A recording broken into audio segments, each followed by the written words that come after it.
Good evening. Welcome to the Tahoe Truckee Unified School District Board meeting of September 20th. And let's get started with the Pledge of Allegiance, please. I pledge allegiance to the flag of the United States of America and to the republic for which it stands, one nation, under God, indivisible, with liberty and justice for all.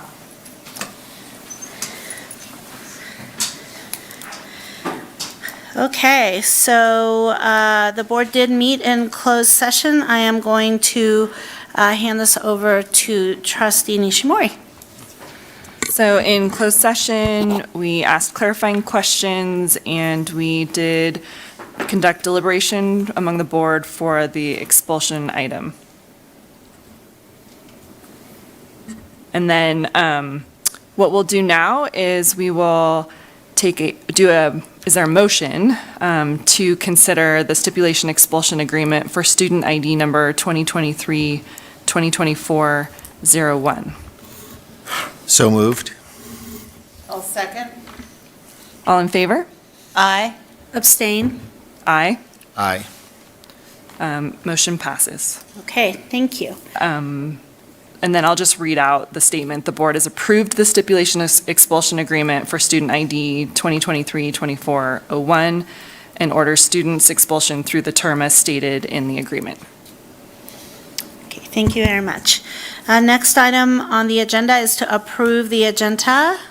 Could I get an approval on the agenda, please? A motion to approve. I'll second. All in favor? Sorry. Aye. Aye. Aye. Aye. Temporary lapse there. Excuse me, for the vote, who motioned, because we couldn't hear? I did. Okay, thank you. Thank you, Lupita.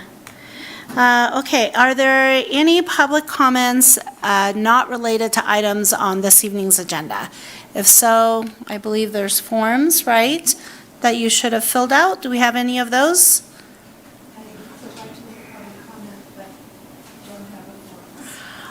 Okay, is it related to anything on the agenda?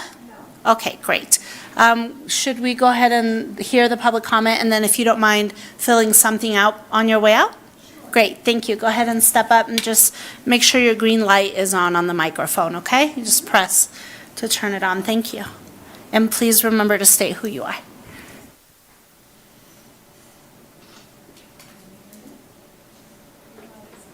It is on? Okay. Nope.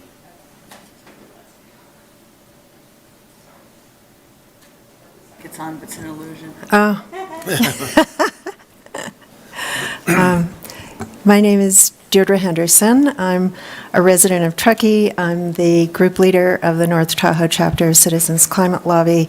I'm the group co-leader of 100% Renewable Truckee, and I am the grandmother of a now first grader. So, I would like to share some news with you tonight about the Tahoe Youth Action Team, things that have happened since April 26th when it proposed to you the resolution to establish goals for energy efficiency, clean energy, and carbon neutrality.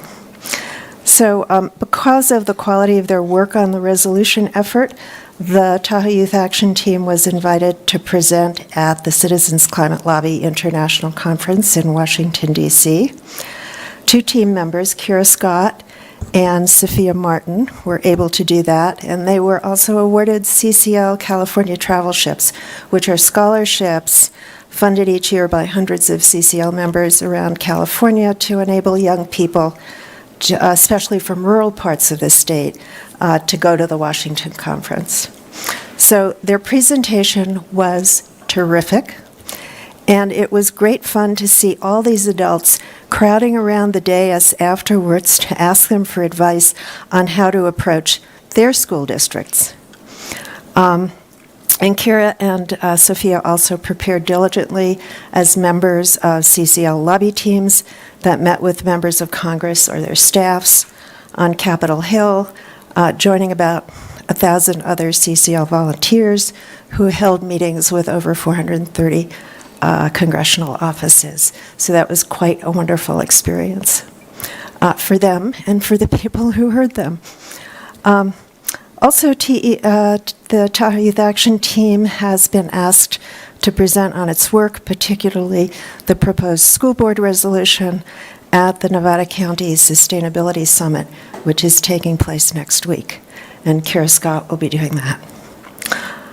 So, I have a request to respectfully make of you, which is that given the recognition and the respect that the Tahoe Youth Action Team has earned for its very high quality and conscientious work on the resolution, I'd like to suggest that you include, as a regular part of your board meetings, a short report on the progress of the communication on and consideration of the resolution.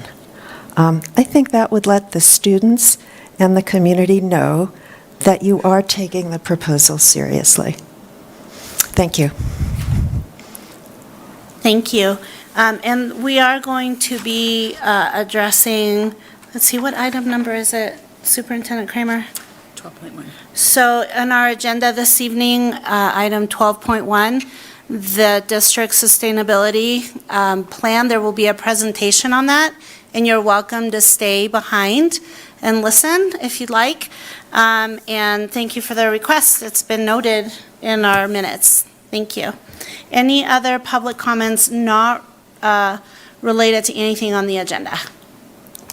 Thank you. Go ahead and step up. And if you don't mind, before you leave, also fill out a form that you made a public comment, okay? I will be happy. Thank you.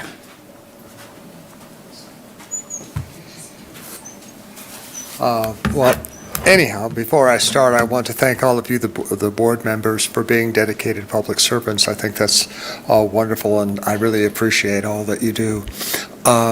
I have come to read an email, a mail that I sent to all of you anyway, and so I'll just get started on that, and I'll be done. It says, greetings, board members.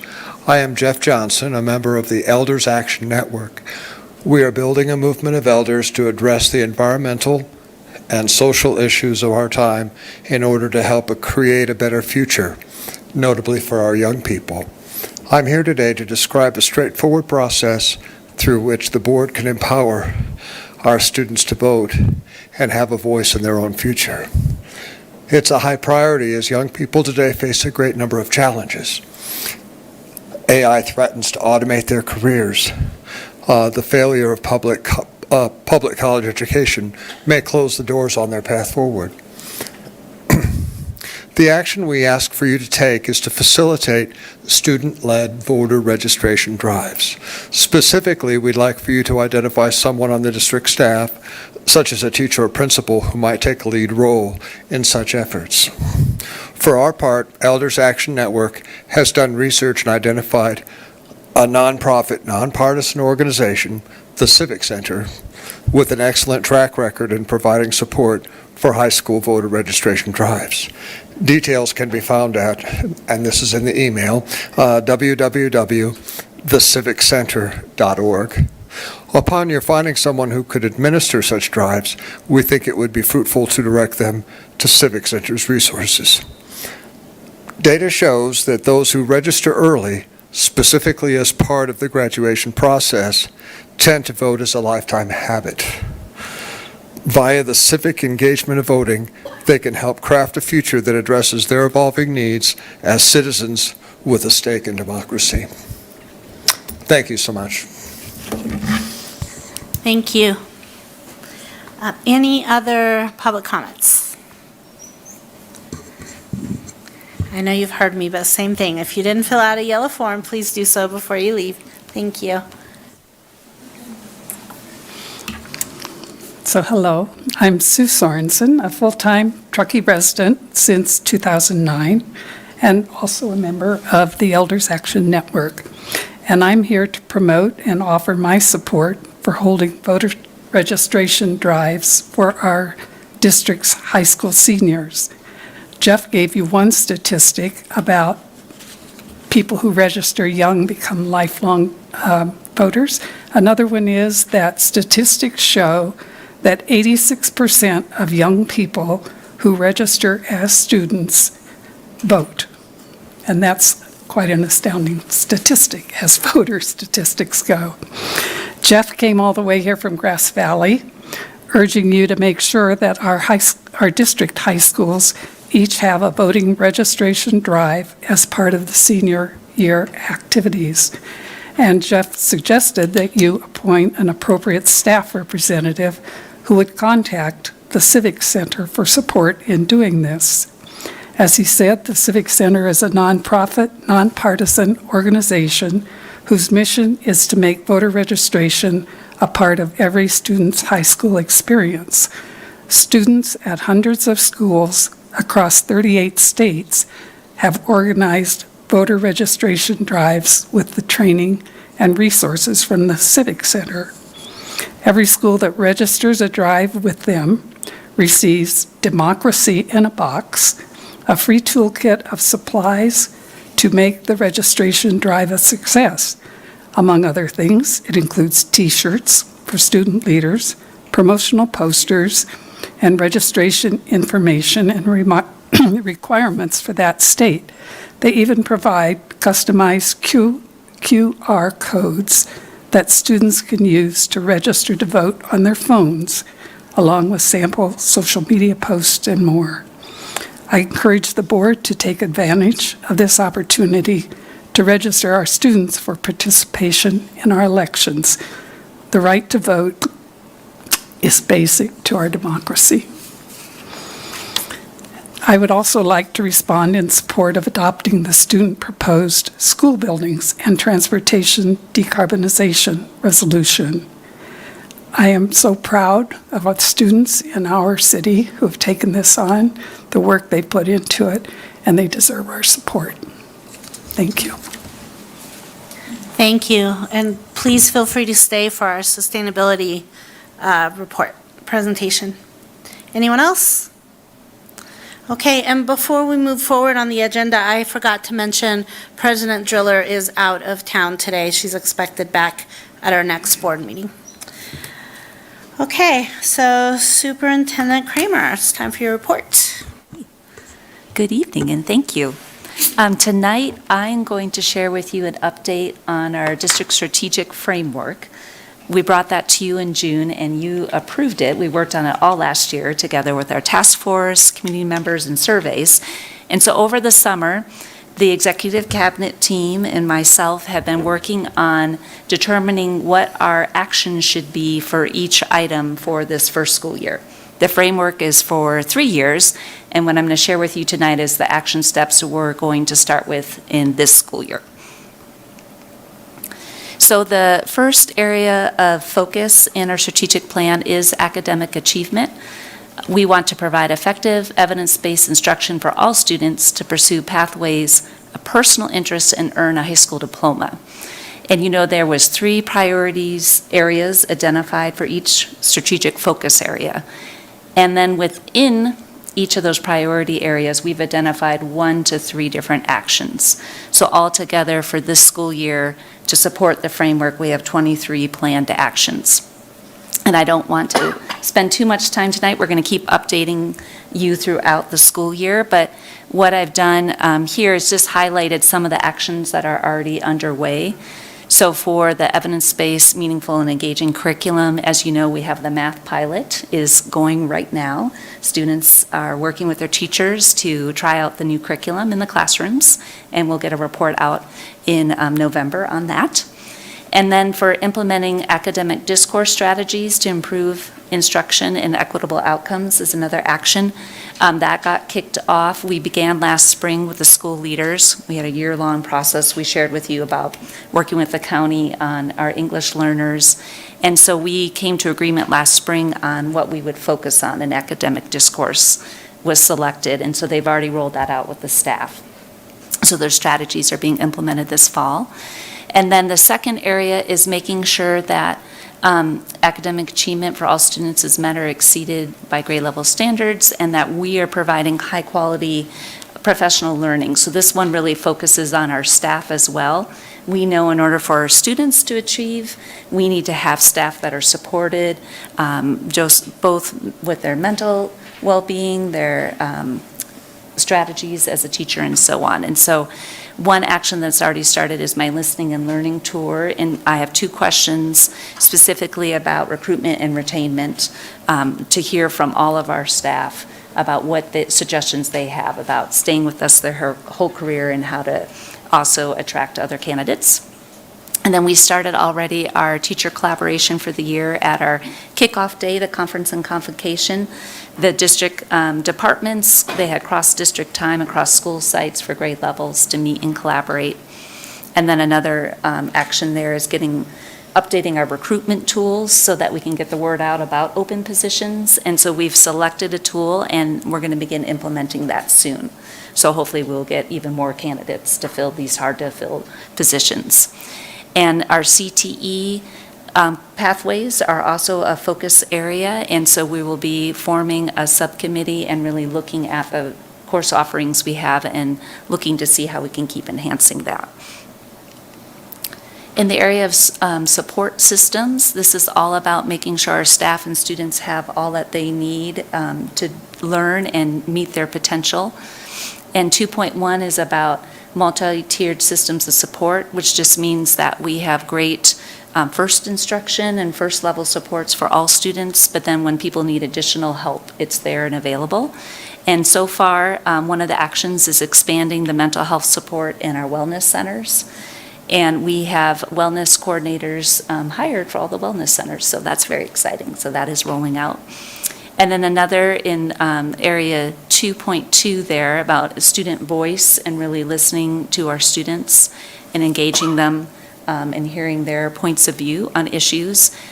We had our first parent superintendent advisory committee meeting last week, and high school representatives are joining that committee. And it's really great to hear their point of view on different topics. And then we also are continuing our restorative practices for staff, students, and educators. And at conference and convocation, we were able to offer restorative practice training. Our principal, Mr. Newberger, has extensive training in that, and he was able to provide that professional development for interested staff. And then the other area, 2.3, we were able to get the facilities master plan survey is open, and the link is on the website, so we encourage all community members to give us feedback about our priorities for our facilities. And then we have a committee that we formed that's called CALM, which means Collective Action of Labor and Management. And our focus this year is on staff morale and well-being. And we had our first monthly meeting. Trustee Mooney and President Dee Dee Driller are both members at that committee, and we'll meet monthly. So we had a good first meeting. And then in community connections, this area is huge. It's so great to really reconnect with our community and prioritize what's important to all of us, our natural area, getting kids outside and connected with the environment, making sure everyone feels welcome, and that we are really connecting with all of our different families and making sure everyone feels like they have a voice. And so far for this, we started last year working with the state cohort on reimagining how we connect with our families. And we have 2 pilot schools, North Tahoe High School and North Tahoe School. And last week and next week, they're trying their first events where they are approaching the community meeting in a different way to see if we get higher participation. And we'll get lots of feedback from that. So I'm excited to see how those events are going to go and what the feedback is. But there's a lot. We really are committed to our community connections and the support systems and academic achievement, and we'll just keep updating you as we go. And we won't try to do all of them at once. We'll kind of break it apart and explain what the actions are and what kind of impact it's having on those priority areas. And that is my update for tonight. So thank you. A lot of work being done already. Okay, are there any questions or comments from the board for Superintendent Kramer? Only that I really appreciate the time and effort that's gone into developing this plan, and I'm really looking forward to the the updates that are coming up. I think it's a great plan. I think it's focused yet broad enough that it doesn't seem too detailed. So I like it. It's good. Thank you. Anyone else? Okay. All right, so next on the agenda, we have some resolutions to approve. The first one is adopting the GAN's limit. And for this, we will ask our Assistant Superintendent, Chief Business Officer Todd Rivera to speak to it. Thank you. Good evening, Superintendent Kramer and members of the board, trustees. So tonight we're bringing a resolution to you to approve and adopt our 2023-24 GAN limit, which, just to give some background, the GAN limit is essentially a spending limit on governmental agencies. This originated in 1979 through Proposition 4, and the intent of that was to reduce government spending to essentially be within your means or your revenue sources. And essentially, this is something that all public agencies have to calculate on an annual basis. The state does their own GAN limit calculation. And in reality, this is just a formality that we have to go through every year. So every year, the spending limit or GAN appropriations limit is increased by what is estimated to be some inflationary factors, including the population increases or decreases. And it's our spending limit for the year, but then we also have to estimate the next fiscal year. And it does not necessarily mean that if we exceed these spending limits that we're in trouble. Essentially what happens in that circumstance, if the calculations at the end of the year where we're at right now with our actuals, where we know what we spent and what the GAN limit is recalculated, and then if you're over that GAN limit, then you just have to write a letter to the state asking to increase our GAN limit for the next fiscal year, and the state in concert reduces the state GAN limit to account for that. So what we have right now is our final 2022-23 GAN limits, which were calculated based on our unaudited actuals, and then our estimated 2023-24 GAN limit. And in the past years, we have exceeded our GAN limit, and we went through that process I just spoke of. So this year, we're actually meeting our GAN limit, so we're not exceeding that. Okay, any questions for Mr. Rivera? No? Okay, could we get a motion to approve this resolution, please? I will make a motion to adopt Resolution 2-2023-24, adopting the GAN limit. A I'll second it. All in favor? Aye. Aye. Aye. Aye. Okay, thank you. And then the next item is the honoring the National Hispanic Heritage Month. Yes, Board, it's my pleasure to bring this resolution to you for your approval, and I'd like to read this to you. So this is... En español. Oh, I wish. Yeah. Unfortunately, yes, not possible at this time. This is resolution number 42324. Whereas Hispanic Heritage Week began in 1968 under President Lyndon Johnson, it was expanded and enacted into law in 1988 to cover a 30-day period starting on September 15th, the day which represents the anniversary of independence for 5 Latin American countries. And whereas the theme for the 2023 National Hispanic Heritage Month is Latinos Driving Prosperity, Power, and Progress in America. And during this month-long period, we honor the significant contributions made and the important presence of Hispanic Americans in the United States and celebrate the group's heritage and culture. And whereas Hispanic Americans have made important contributions to the cultural fabric of this country while achieving significant recognition in American literature, science, music, and political leadership. And whereas Hispanic Americans have helped shape our Tahoe Truckee community with profound and positive influence through a strong commitment to family, faith, and community, an enduring work ethic, and many contributions to society, as well as in our classrooms. And whereas Tahoe Truckee Schools' quality of life is enhanced by the richness and beauty of the Hispanic culture.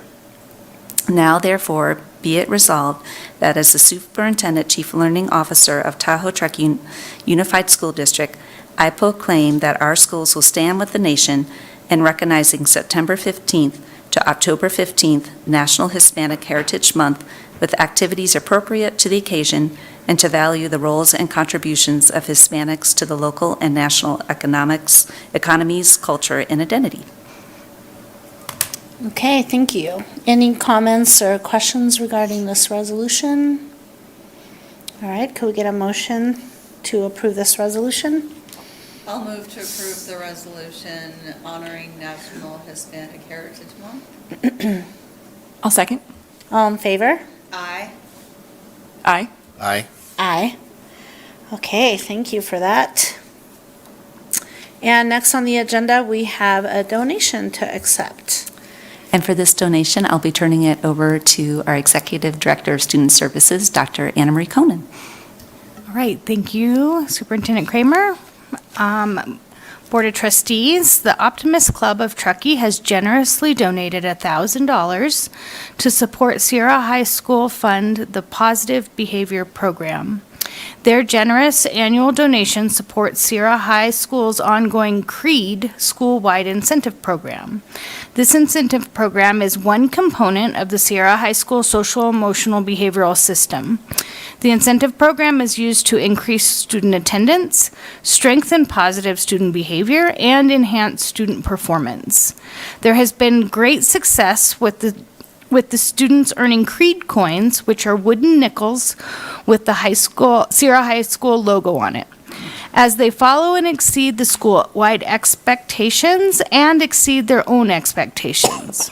It is staff's recommendation that the Board of Trustees accept this donation from the Optimist Club of Truckee for the Positive Behavior Program at Sierra High School.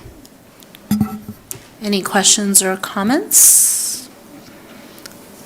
Okay, well, we are very appreciative of this donation. Thank you very much to the Optimist Club of Truckee.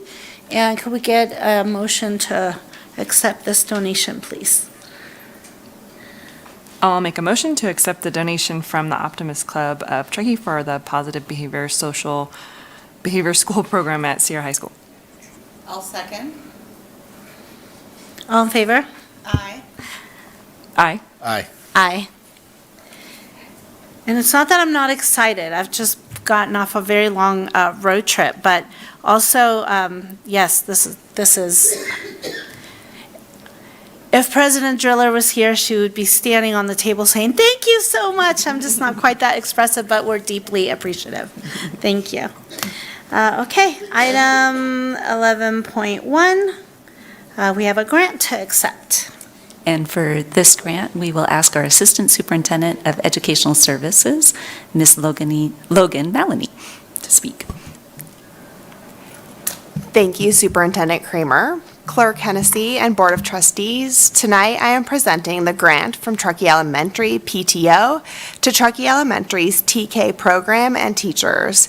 They are granting $3,184.81 to Truckee Elementary TK for hands-on and sensory-based materials for all of the TK students at Truckee Elementary. All of the materials will be used during center time and in small groups, whole groups, and during independent learning time. There are 3 TK classrooms this year with 55 students at Truckee Elementary. It is staff's recommendation that the Board of Trustees approve and accept this generous grant for Truckee Elementary TK program. Are there any questions or comments from the Board of Trustees? No, just thank you, PTO.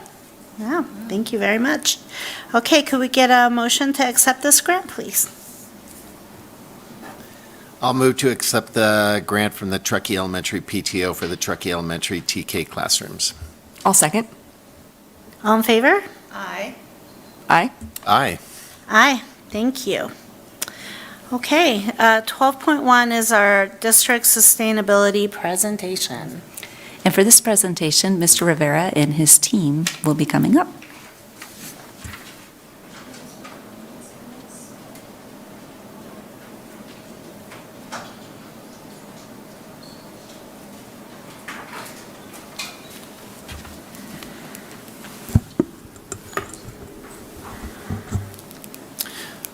Thank you very much. So tonight, I'm pleased to present just some highlights and some background on some of the efforts TTUSD has made over the years in regards to sustainability efforts. The way we kind of looked at this was looking at 3 prongs: what we've done in the past, what we're currently doing, and some opportunities moving forward as it relates to sustainability in the district. So this presentation really isn't all-inclusive. There's a lot of things in this, but I'm sure there's a lot of other things that are going on that we didn't list in this presentation that we'll probably think of as we're presenting tonight. But the first approach on this was really kind of centered in looking at our facilities and what we've done. And then along the way, we realized that this was a lot bigger effort than just with regards to facilities. It was really a team effort, everything from our transportation department to our food services department and what was happening in the classroom. So a very big team effort for a very long period of time, and we're actually all a little surprised on how much we have done in the district and how far this goes back. So with that, I've also wouldn't say dragged, but I brought my team with me.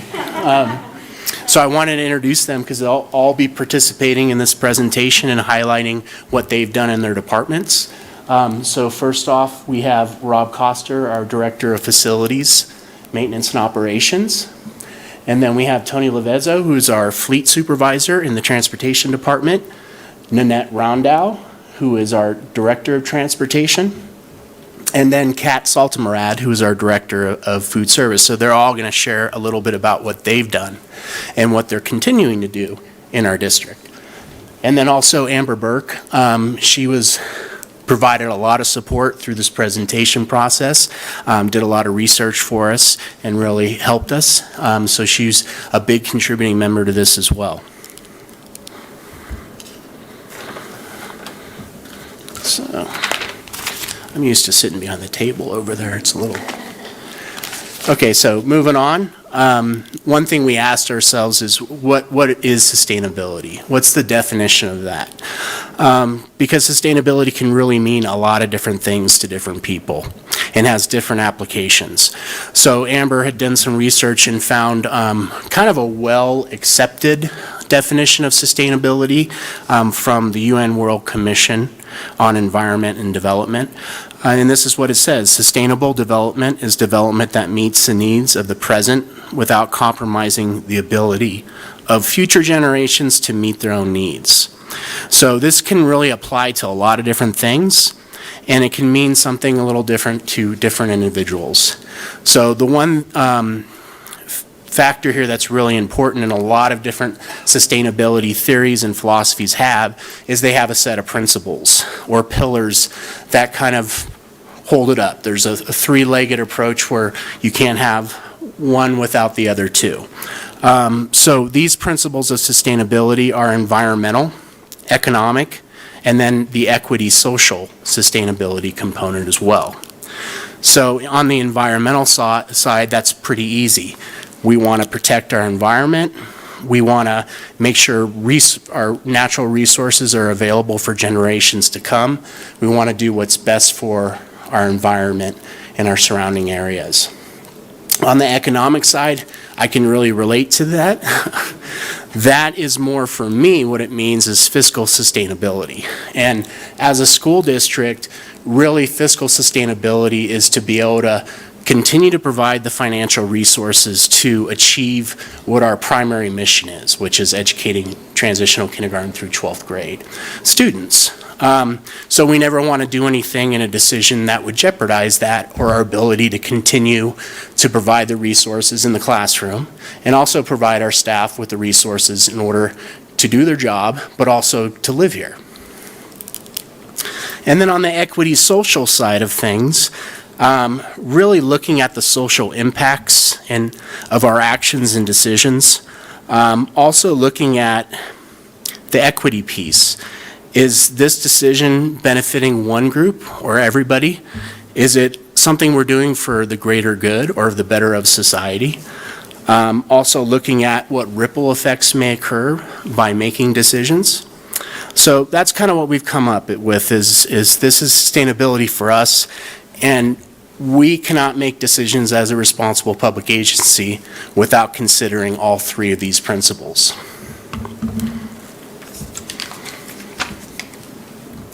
Okay, moving on to board policy and beliefs.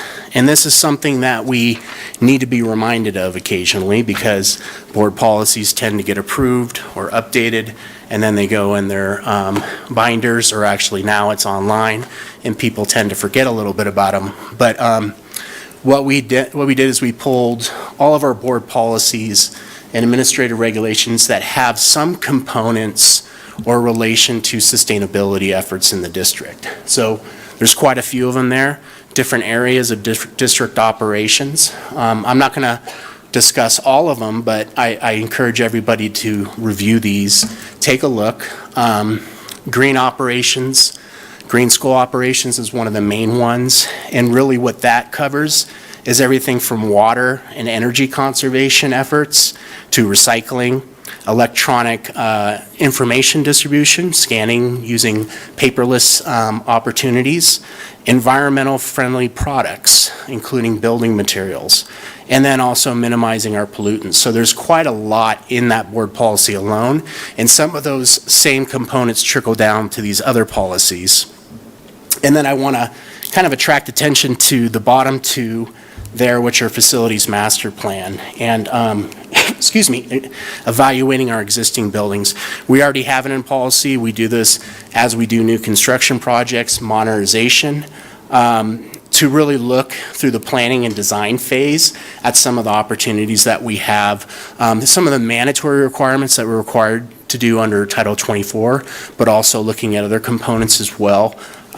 Looking at things like energy conservation, healthy learning environments, and that's what we're currently doing right now with our master plan. We're evaluating our needs and our priorities, and some of these things are going to be addressed through that as well. So another thing too I wanted to highlight is our belief number 7, which really does relate to sustainability in our environment.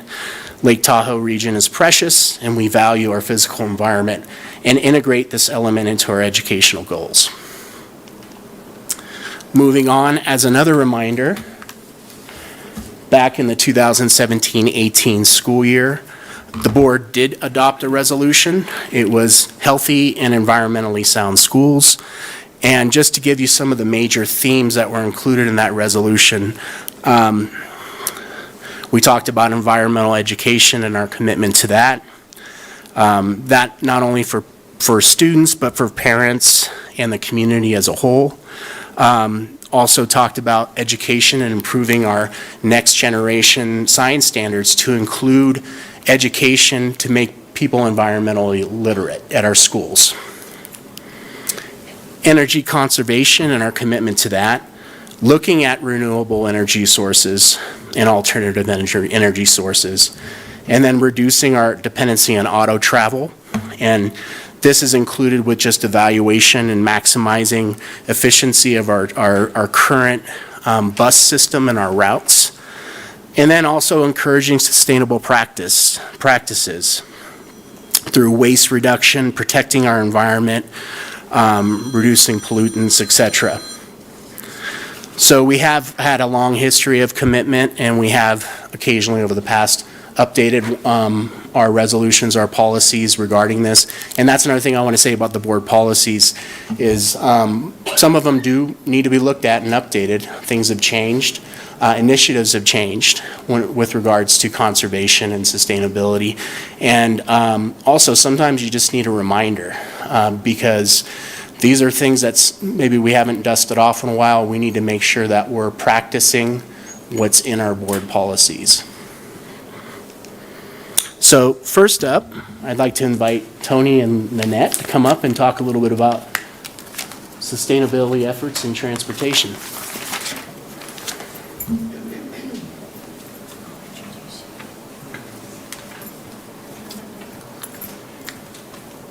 Good evening. I'm Nanette Rondo, Director of Transportation. Thank you, Superintendent Kirsten Kramer and Board of Trustees. We really appreciate this opportunity. We are so excited to share where we started and where we are now. Tony has put a lot of work into this. I'd like to introduce Tony Levezzo, our fleet supervisor. Tony, come on up.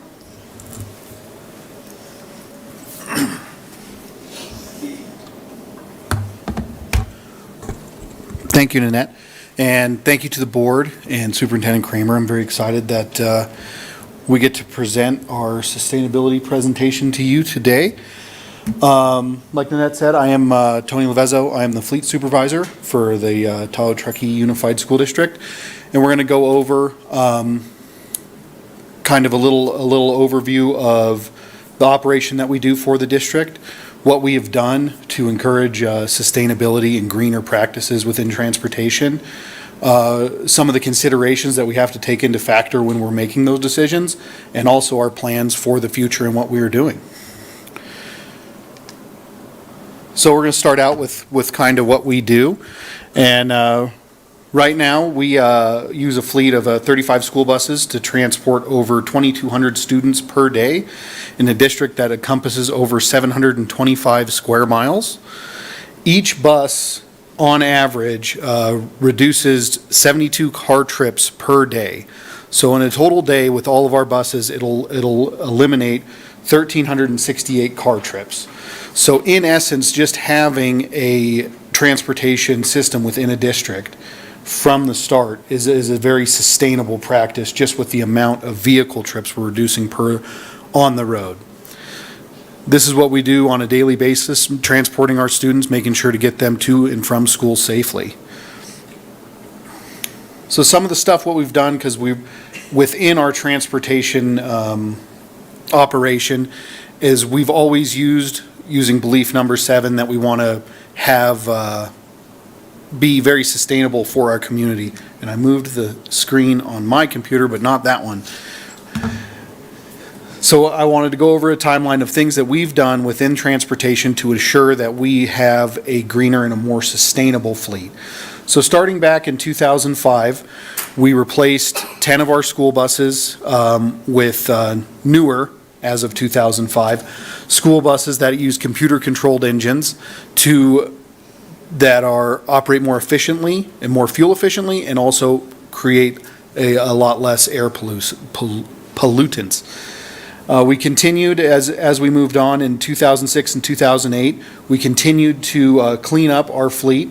We installed particulate matter filters, and what those are, if you think of a diesel vehicle, we think of that black soot that comes out of that.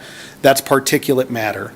So on all of our buses, by 2008, we'd installed filters that reduced that particulate matter by 85% or more on our entire fleet by 2008.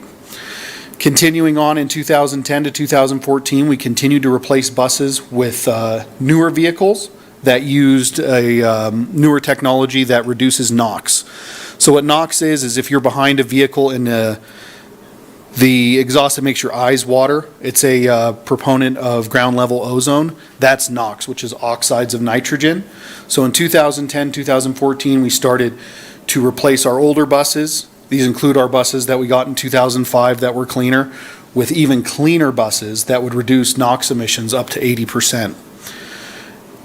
And then 2017 to present, we are continuing to aggressively replace with the help with grants through the state and through the county of replacing vehicles with cleaner buses, lowering tailpipe emissions even further. See, I almost did it again, but I'm not going to do it this time.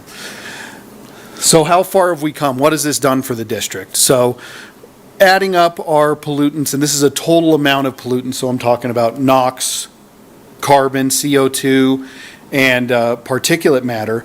As of today, our annual tailpipe emissions are down 92.5 tons when compared to 2005. So that's on year, our yearly amount is 92 tons lower this year than it was in 2005. In 2024, as we continue to get grants to replace older buses and even move into some EV, we're on track to lower the tailpipe emissions by an additional 14 tons per year.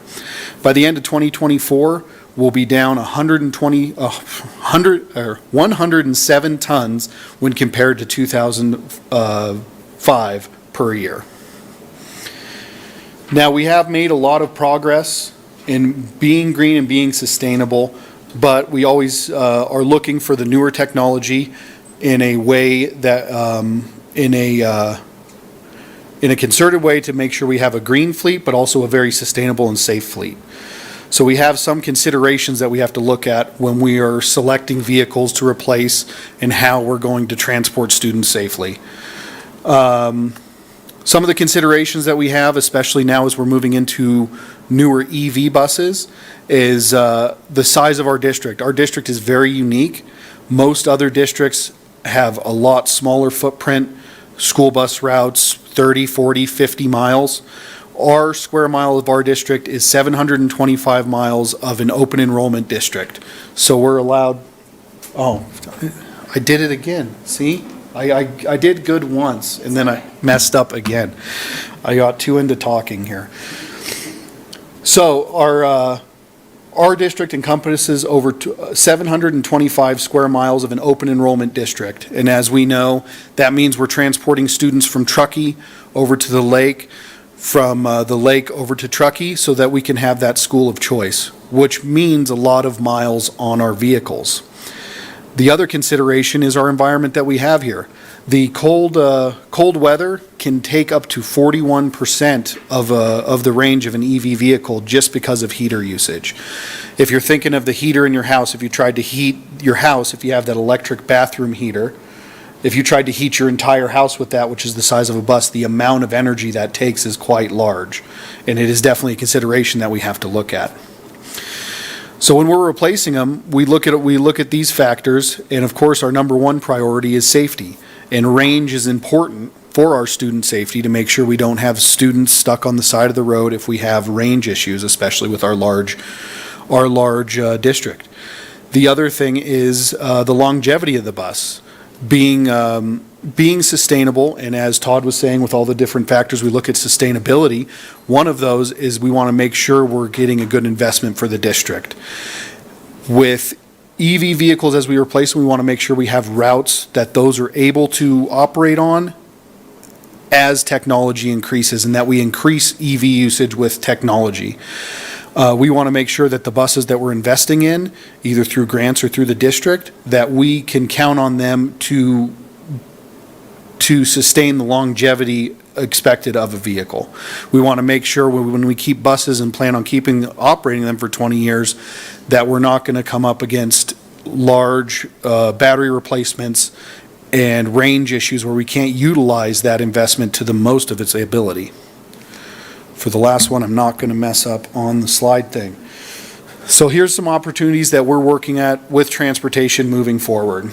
So we continue to evaluate new technologies to limit our vehicle's impact on our delicate region.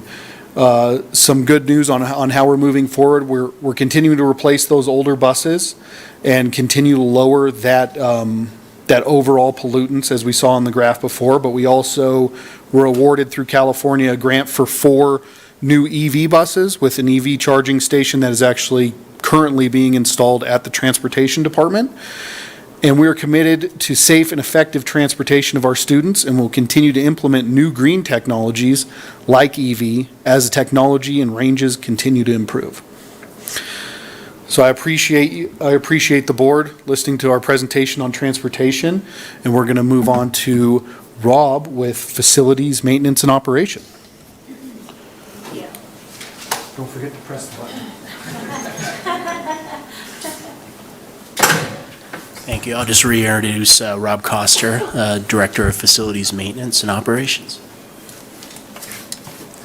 Thank you, Todd. Thank you, Dr. Kramer, Superintendent Kramer and Board of Trustees for having us here today. So facilities maintenance and operations, what do? We provide, maybe this one, which one is it? That one? what do? We provide a safe, healthy, comfortable environment for our students, staff, and community. We manage all the TTUSD construction projects from inception to completion. We maintain 14 campuses, and that includes this district office and the transportation facility. There's 945,000 square feet of space on all those facilities on 122 acres. We maintain the mechanical HVAC, which would be the heating and cooling systems, the electrical and lighting systems, the plumbing, the interior finishes and furnishings, which would be the paint, drywall, window coverings, doors, door hardware, athletic fields and playgrounds, parking lots and landscaping, which includes defensible space maintenance and also snow removal. We also maintain the building envelope, which would include the roofs, the window systems, and the siding, or whatever is on the exterior walls of the building. To do that, we have 7 of our 8 maintenance positions are currently filled. We have an HVAC technician, a plumber, our electrician position is currently vacant. We have a painter, we have 2 craftspersons, and then 2 groundskeepers. And on the custodial side, 26 of our 33 custodial positions are filled, and the custodians are responsible for site cleanliness. They do minor repairs, and they do snow removal of sidewalks and pathways up to the school building. So, a history of energy efficiency projects with the district. So, we're required to comply with Title 24, which is the documents that provide, structural and access oversight to schools and other essential buildings in California. Since 1978, the Energy Code has been implemented in the Title 24 documents. The Energy Code sets minimum energy efficiency requirements to reduce energy use and emissions. All the codes are updated every 3 years. And talking to consultants, the energy efficiency requirements increase about 10% every 3 years. And California was the first state to actually have an energy code implemented in their building codes. Since 1980 to present, one of our former directors, who I still keep in touch with, was our district electrician back in the late 70s and early 80s, and they were doing energy retrofits back then with the assistance of the Energy Commission, getting grants from them to replace boilers and adding programmable controls and HVAC and lighting. In 2004, from 2000 to 2004, we designed and constructed Alder Creek Middle School, which was a CHIPS demonstration school. And CHIPS stands for the Collaborative for High Performance Schools, which is basically a green and sustainable building program that was rolled out by the Energy Commission. The focus of that building was occupancy. The occupants have visual, thermal, and acoustic comfort, and should lead to higher test scores. So it's a high performance school is what it is. It was also designed to conserve energy and water and operate with less waste and pollution generated. As part of that project, we received a grant from the Energy Commission as a demonstration school for $250,000, and also received $60,000 from the Truckee Downer PUD because we installed a ground source heat pump system which provides heating and cooling for the campus. From 2004 to 2017, we utilized the Bright Schools program, which is a component of the Energy Commission, to evaluate our projects, and they would connect us with designers that would help us evaluate ideas that could be incorporated into the design that would achieve energy savings. Like at Truckee High School, the gym, the new gym, the skylights in there, that came from the Energy Commission Bright Schools program. We evaluated a ground source heat pump over there, but it didn't pencil out, so we didn't proceed with that. We've also done a lot of what I would call maintenance type projects, replacing lights and boilers and pumps in consultation with the Bright Schools program. In 2009, the board adopted the energy conservation guidelines, and some of you who were in the classroom back then may have remembered your mini fridges were taken away and your coffee pots were taken away. So that was implemented back then, and we need to revisit, like Todd said, we need to revisit those guidelines. From 2011 to 2017, we had dashboards created that could evaluate and identify areas of opportunity for energy savings. We could see in real time how energy, where it was being used and when it was being used. And then from 2013 to 2018, we received Prop 39 money, 1.1 million in funding, which allowed us to do energy retrofits, lighting retrofits, and boiler and pump replacements. And mind you, we did these pump replacements, we did it incrementally as money became available. We didn't do the whole district, then do the whole district again. We do a part and a part and a part. And then in 2017, we received a DROPS grant, Drought Outreach, which is basically a stormwater management program, and we received $997,000 in grant money to let us put in stormwater chambers, bioswales, and permeable pavers on the Truckee High School and the Kings Beach projects. And through all the Bright Schools program and the Prop 39, we also received almost $500,000 in rebates from the Truckee Downer PUD and Liberty Utilities, which helped us, we'd do projects, get more money from them and do more projects. So they've been instrumental in helping us become more sustainable in our energy use. And then some of the awards, so Alder Creek is a Collaborative for High Performance School Design Project recognition we received in 2005. There's a plaque on the wall in the office at Alder Creek. And the Green Ribbon District Gold level, the Green Ribbon Green Achiever level, and the U.S. Department of Education. This was for excellence in resource efficiency, health and wellness, and environmental and sustainability education. And I was really not involved in that, but that's what I found on our website. Green products. So copy paper, we're currently using 30% recycled. What I was told, we tried to use higher content. It kept gumming up the copiers, so we settled on 30%. Restroom products are FSC certified and Green Seal certified. The cleaning products are all green, or not all. Most of the commonly used ones are Green Seal certified. We use Peach Jar to distribute electronic flyers instead of paper flyers. And then the IK-12 is a routing program we use to get documents through the district. We saved 38,000 sheets of paper. And then through recycling and waste management, we contracted with SWEP to monitor how much waste was going to the landfills. They've helped us reduce our waste and save money with landfill costs or dump costs. We also have the specific material disposal bins at all the school sites for paper, cardboard, aluminum, organic plastics, and batteries. So considerations. So anytime we do a project, this is typical for all projects. We, take into account student and staff safety and maintaining a good learning environment. We also have to make sure the contractor can work efficiently. Otherwise, they won't bid it, or it'll be a very high cost. We don't want a complicated phasing plan that they have to deal with. We recognize that, major projects can disrupt the student environment. We also have to evaluate, design and compatibility changes, integrating new equipment with old equipment and the inevitable unknowns that come with retrofits of existing buildings. We also have to keep in mind, the technology that we incorporate into our products. We don't want to be cutting edge. We had some instances at Alder Creek where the windows that we installed, the first cold, sunny morning, they started cracking and breaking. And it was due to untried technology. The following summer, we replaced all the windows at Alder Creek Middle School. So it was one of those things that, it's kind of a painful lesson, but it's got to be careful what you install. And so we do have some experience installing solar. We did a standalone system out at Alder Creek, which was relatively easy. We also did with the Shane McConkey Foundation at Kings Beach, we did a solar panel project in 2015. We had to evaluate the snow loads on the existing roofs. We had to find solar panels that would withstand the snow loads in Truckee or in Kings Beach.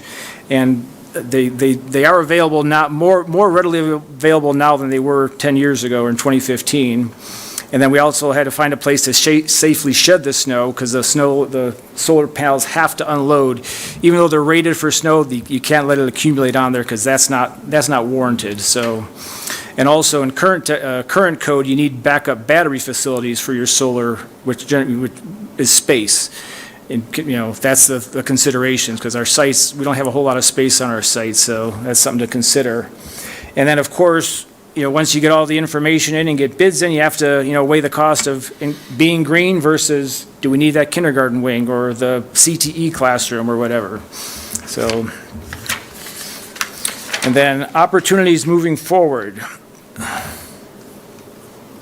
So currently, there's a new position for a project manager and energy conservation sustainability coordinator being advertised.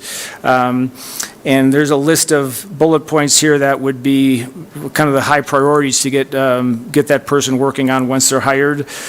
Conduct a utility audit to set benchmarks, since we did the bond projects from 14 to 20. The last audit we had done was in 2017. Get those dashboards up and running again and see where our opportunities are for savings. Update those guidelines that took away the microwaves back in 2009. Research, more grant opportunities which are out there. Get the staff re-educated on sustainability opportunities, and then get involved more in the community and region with sustainability opportunities. And then finally, the master plan is out, and there is a specific question regarding the district's carbon footprint that we'd like to hear the community's input on. So, thank you for your time.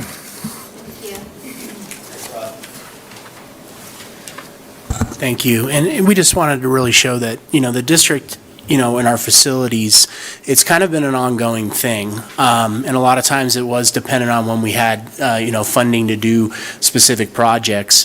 But it's been a long, consistent road of doing retrofits over the past 13 to 14 years. And one of the things that Rob touched on with California Code in Title 24 is that California is so progressive.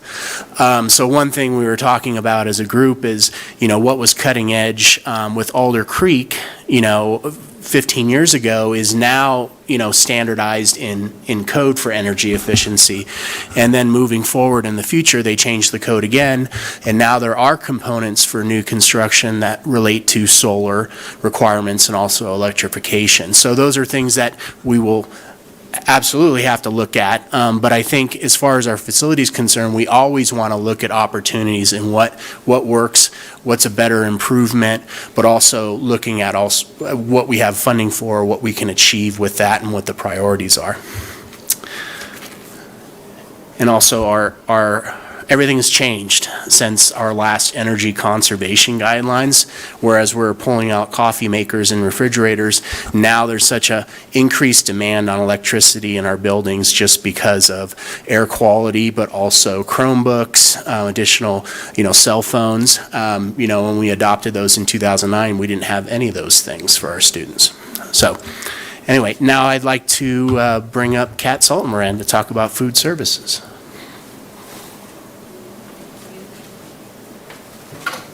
Bring it way down here.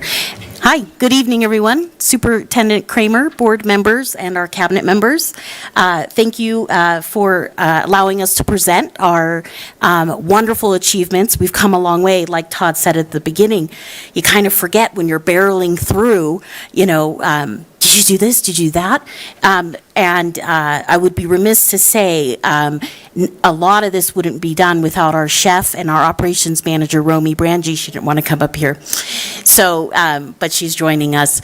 And also thank you, Amber, for really helping condense and make this presentable for us. Our vision statement began about 11 years ago. When we started here, I was brought here.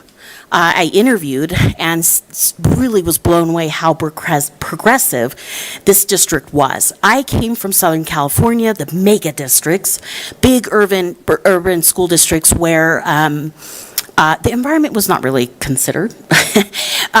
And I would say a lot of the health and wellness of students through the school food service program was not a priority. It was starting back in 2000. And they have challenges there, but the sole reason I came here when I contacted the CBO at that time, Tom Gemma, was, why are you hiring a director? What's going on? Well, we want to move to scratch cooking. What? I dropped the phone and ran here. And it was shocking at that time to hear any district to even consider that. It was blasphemous among school food service operations, really. even in California at that time. So I was really fortunate to beat out the candidates. I was here and amongst like-minded folks who really provided support, the board at that time, and the administrative support. We immediately banded together with parents, community, and staff and created a vision statement where we really wanted to make sure that we use this as our focus for every decision we make. Procurement, what we put out for students, how we serve students, and how we approach our operations. What do we do? Who are we? We cook, bake, and serve breakfast and lunch for all of our schools and select partners. So in addition to our 12 school sites, our partners include CELS, Sierra Expeditionary Learning School, Truckee Head Start, Kings Beats Preschool. At one point, we were also serving Creekside School in terms of delivering meals. Because of California Meals for All, since the pandemic, California was the first state to pass universal meals for all students, meaning students no longer have to pay for meals. And that has been a tremendous burden off of our department administratively, where we can really focus on the quality and the overall impact our food system has to the environment and sustainability. I'm going to share a little bit more about that. We, in fact, have grown 70% district-wide since 2009 alone. What does that look like? For example, at Truckee Elementary, in 2019-2020, they went from serving 84,000 meals, today 142,000 a year. That's a huge impact. So we're approximating 4,500 daily meals based on the counts that we're seeing in September alone. And again, with that increase, our staff went from 16 to 27. Anybody want to join us? We have openings. We also, when we began this journey, went from part-time positions to full-time. That's really important in terms of our commitment to sustainability and scratch cooking, and I'll share a little bit more about that as we move forward. So how do we get started? So 2012, we really assessed our facilities, we assessed the community, we assessed students, we worked with parents, we began our wellness committee to really look at what is Scratch Cook going to look like in Truckee and our Tahoe schools. And part of that was we need to focus on sustainability. We're not going to be passing out single deli-made salads. They look great. Starbucks makes a killing on them. Anywhere you go, it really is flashy. Kids love it. But it's not sustainable. I mean, the trash cans, it's atrocious. We've all seen it. And so we really wanted to make sure that our decisions work towards sustainability. It's not going to happen overnight, and it does take time. So we began the scratch cooking operations. We developed over 400 recipes in that year alone. We received salad bars that we continue to use today after a decade from the Chef Ann Foundation and Whole Kids Foundation, worth over $30,000. They donated it to us because they said, we love what you're doing. Keep going. So you see some of those pictures there, our salad bar, that's featured, and we also had wonderful partnerships form in that year with SWEP and Tahoe Food Hub, which was just getting off the ground, and Produce Plus, amazing partner. We moved to 100% biodegradable and compostable trays, and boats. We call them boats, but they're like little cups at all schools. We were committed to replacing every piece of equipment to Energy Star rated. Going back to what Rob shared, those rebates were really tremendous and impacted our facilities.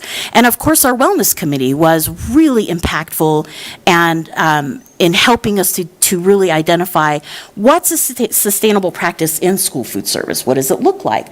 Who does it involve? Why do we need it? So we rewrote the board policy and administrative regulation around this, and we revisit it every single year. We meet quarterly.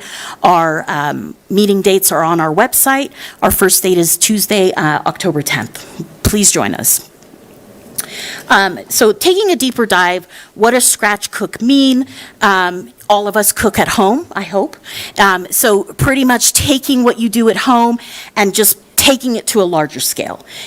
With the mindfulness of sanitation, making sure you have enough time to, once that school bell rings, we are ready to go with hot food, cold food.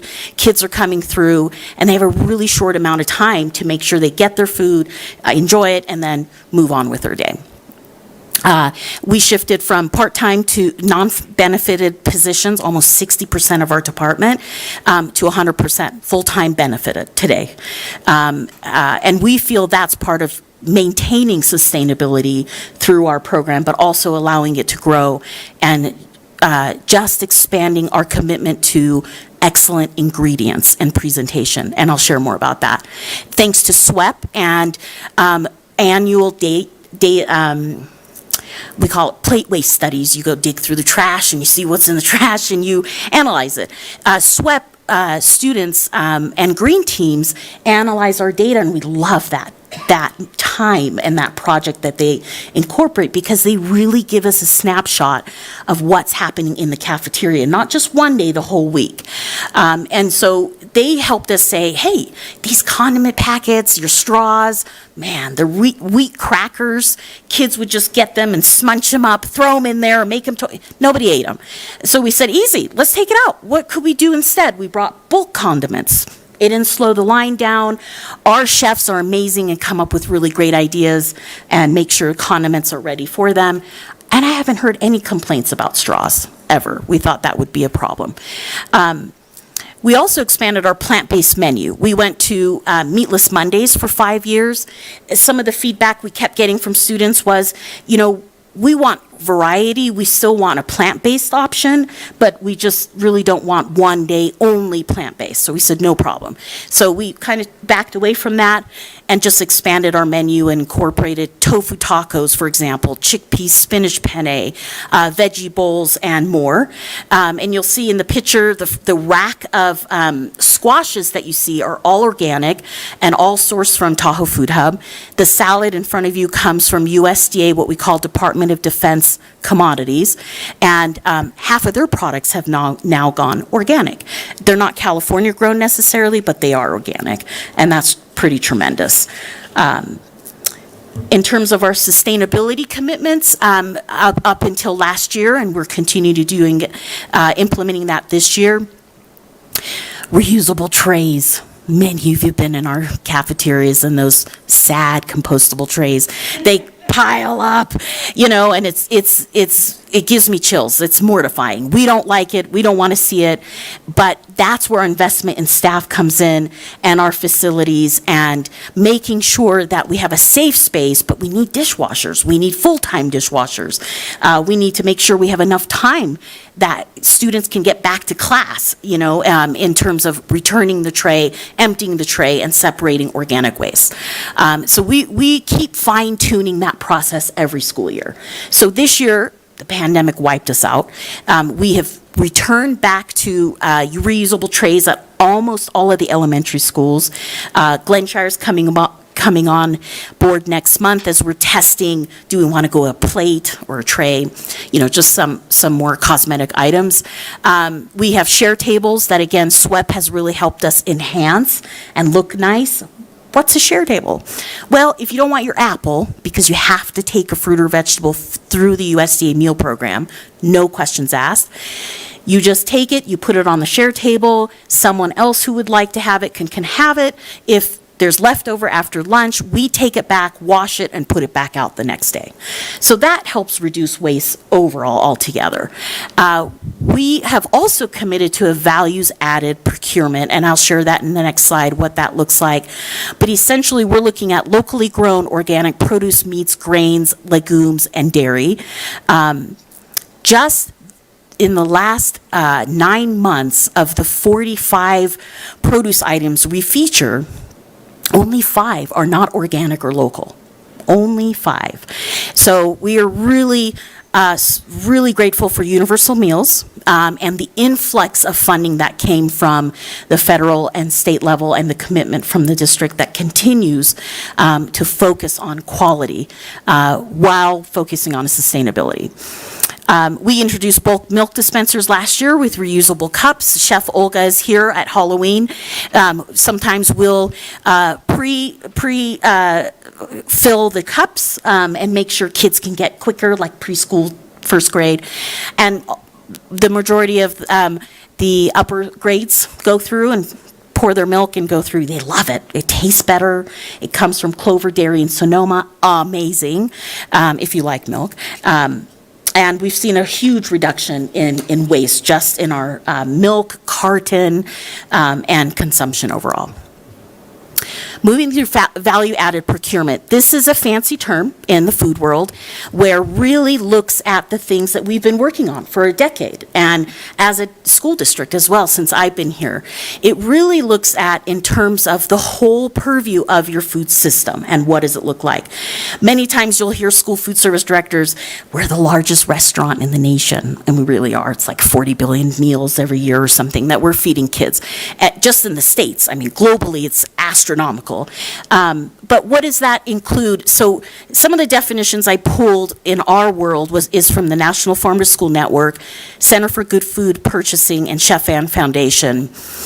It's really looking at a just, equitable food system, all the way from those who produce the food, all the way to animal welfare. So we take that very seriously.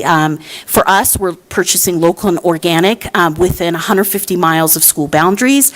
If we can't do that, it must be California grown. That's something that we're really committed to. We're looking at dairies in terms of Clover and Strauss to provide our milk. We want to provide alternative milk options. We are a nut-free district, so that wipes out the almond milk. But we have really strict guidelines in terms of the enrichment and fortification process of soy and oat milk. So they have to mimic the milk nutrient requirements, and finding that in bulk has been a challenge. So we're trying to work with vendors to bring that in. We also source from farms and businesses that utilize regenerative farming practices, and what that means in terms of agriculture is really going back to an indigenous agricultural environment where it's contributing to ecological restoration, climate change mitigation, community development, economic growth, and enhanced well-being. It's really important. It comes full circle. And so, for example, all of the beef that you see on our menus, especially our hamburgers, cooked raw here, come from Richard's Ranch, right down in Oregon House. And they're pretty phenomenal, their patties, so I will invite you to lunch anytime. So we're looking at, and we want to expand that to our pork, our turkey, and chicken in terms of our ability to source and actually have them deliver up here. And also, value-added procurement includes purchasing from farms that have been historically marginalized. That's BIPOC, Black, Indigenous, people of color, disabled persons, veterans, LGBTQIA community as well. And we're really proud. We've been with Bob Habiger and Produce Plus for almost 20 plus years. With the slow progression of bringing him on board, we really kicked it off when we committed to scratch cooking. This is just the food shed or map of where Bob and his team source for our district, from the small farms to medium-sized farms. In terms, every week they're delivering to our sites. And of course, Tahoe Food Hubs, North Lake Tahoe Food Shed that we helped actually support and build. We're one of their bigger customers, and we were the first customer, actually. That's a fun fact with Susie. So we enjoyed that. And we really appreciate their commitment. They deliver to us once a week as well. And really, the support that we get from Bob and Susie or the Tahoe Food Hub is they broker, they bid, they procure, and they deliver. That's really rare for a distributive or a broad line distribution program. So we're really grateful for that. What are our considerations? We have limited lunch periods that contribute to food waste. We need more time to eat. So if we're asking kids to really sit down and enjoy a scratch-cooked meal, we need to give that mindful practice of really sitting down and eating your meal. We are in a very fast food, grab-and-go society, but we need to slow down and allow for that to happen. How it'll happen, I don't know. There's so many factors. Rising food costs due to inflation, climate change, and the impact on crops. And of course, increasing our staffing needs as our meal participation has just skyrocketed in a really great way. We want to continue to do reusable trays and utensils at the secondary level, especially at open campuses. You know, we want those things to come back. So we're really trying to work and identify ways, how can we do that? That makes sense.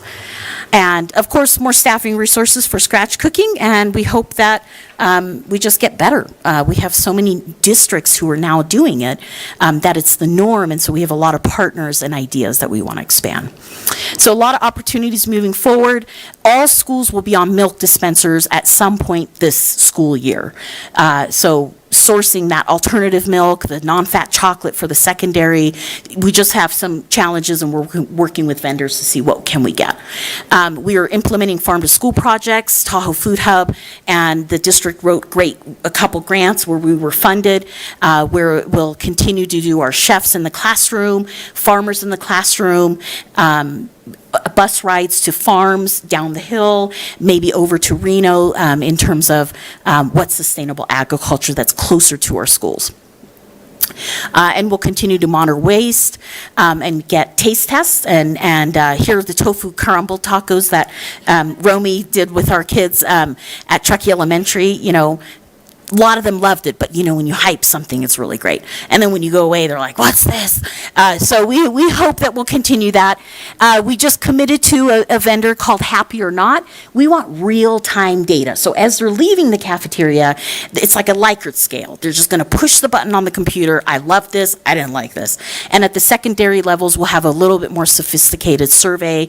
If they have time, that they could tell us, hey, how can I improve this, or this was a total thumbs down, let's try something else.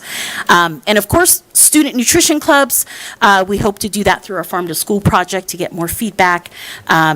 And I definitely would welcome anyone at any time to come observe our kitchens, especially from the 9 o'clock hour to noon. That's the crunch time, to really give us some insight and observation. Hey, maybe these are some areas that we can look at that we haven't thought of in terms of sustainability. But in a commercial kitchen, things move fast, and again, sometimes we can miss some of those things.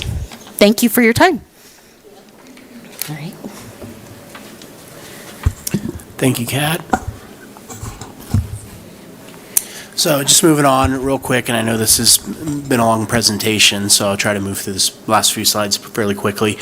Community partnerships and ways to get involved. So over the years, we've developed a lot of different partnerships. Kat talked a lot about the ones she's involved. The one that keeps coming up is Sierra Watershed Educational Partnership, SWEP, who we've had a long-standing relationship with, and they have provided not only environmental in the classroom lesson plans, but also have done hands-on field trips. Everyone knows about Sage Hen, and then also have developed the Green Team clubs. It's Green Teams at the elementary, and then Echo Action and Virolution at the high school levels.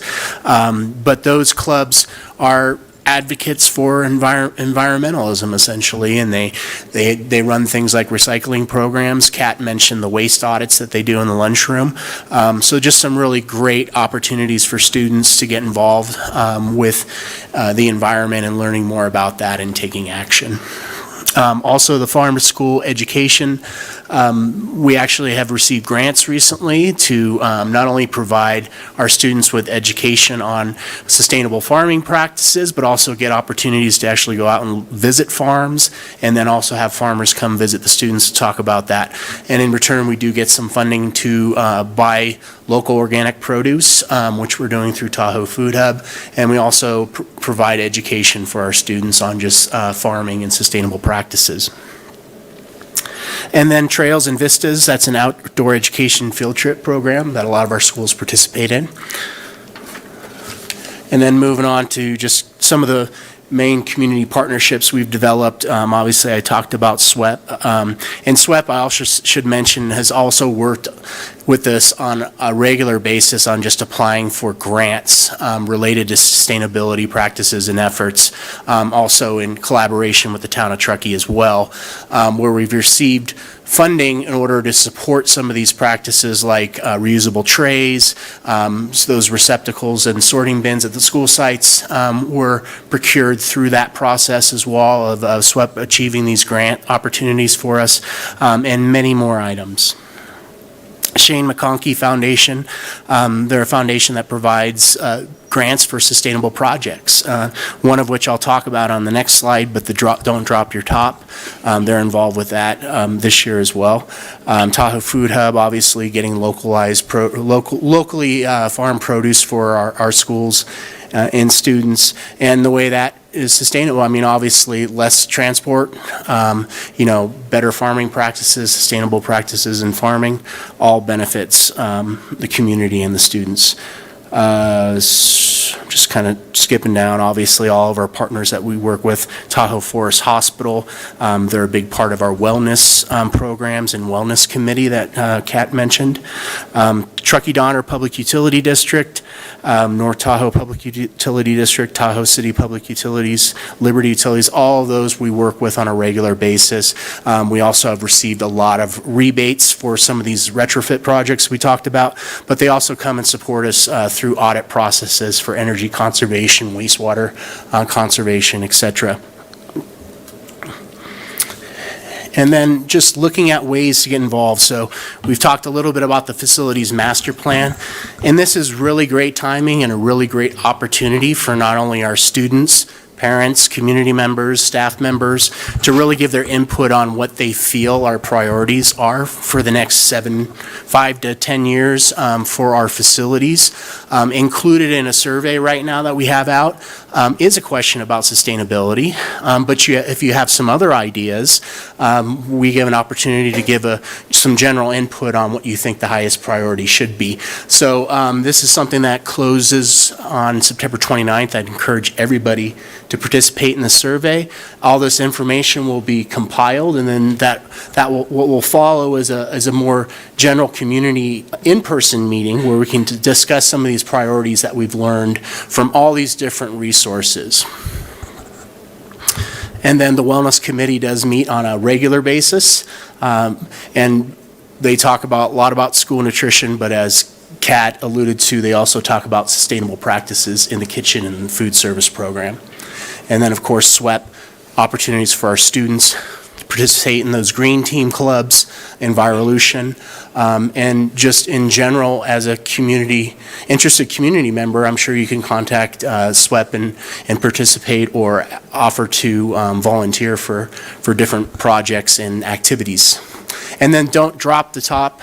Truckee Elementary has been doing this. I think a few other schools have participated in this over the years, where essentially they collect plastic lids and caps from bottles and sort through that and send it off to a manufacturer where they create different things. But I think mainly what we've been getting is our friend benches, is that what we call them? And those are the rainbow colored benches that you see at a lot of our elementary schools. So that is happening. There's a sorting party where they're looking for volunteers at Truckee Elementary on September 30th and October 1st. It's a sorting event, and last year there were 78 volunteers, and they sorted through hundreds of pounds of plastic caps and lids, and then were able to send off the remaining good stuff to that manufacturer. And you can sign up for that activity through the Shane McConkey Foundation. And that's all we have. Is there any questions? So I think before we go to comments and questions from the board, I believe there are some folks that might want to make a public comment. I'm seeing some, yes, and we'll adhere to the 3-minute public comment and then invite you to stick around for the board conversation and questions when you're done with your comments. Okay, so coming up, do we need the yellow notices, the yellow papers filled out for this section of public comment? No? Okay. All right, go ahead and coming up, just state your name. Thank you.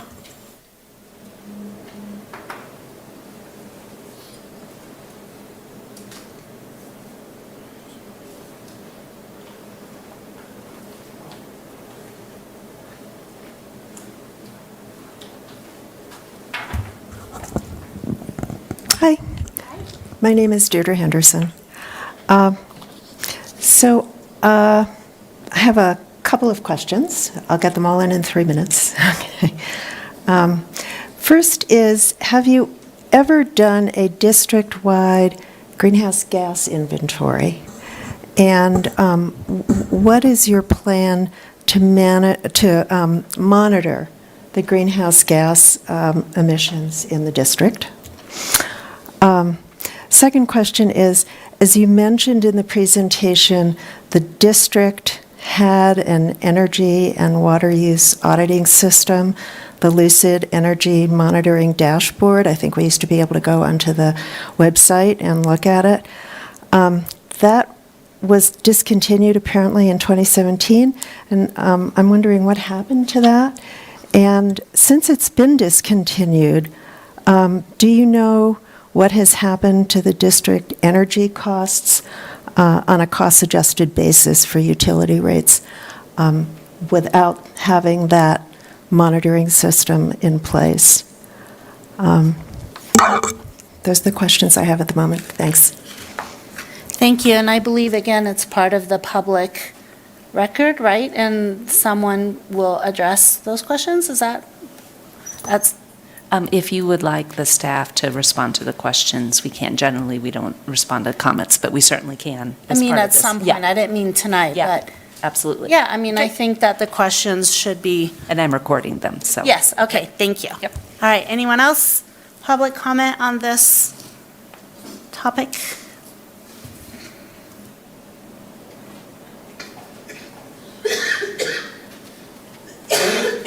Hi, my name's Adrienne Kimber, and I have a few questions as well, but first I just wanted to thank all of the staff for all of the hard work that you did to present this to us and educate us about what's going on so far.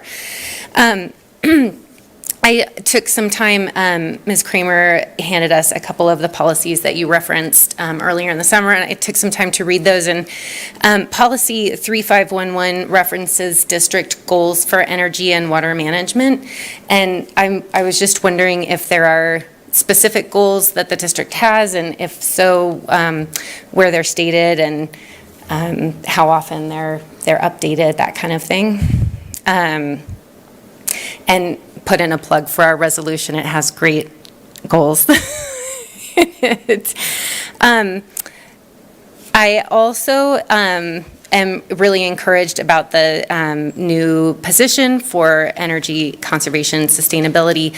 I noticed that there's a good deal of construction management in that job description as well, so I was wondering what percentage of that hire's time you expect to be dedicated to sustainability and energy efficiency work.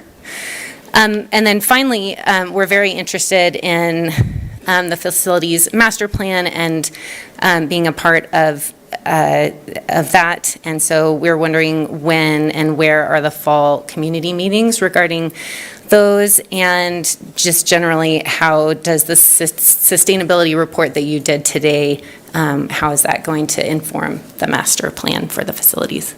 Thanks. Anyone else?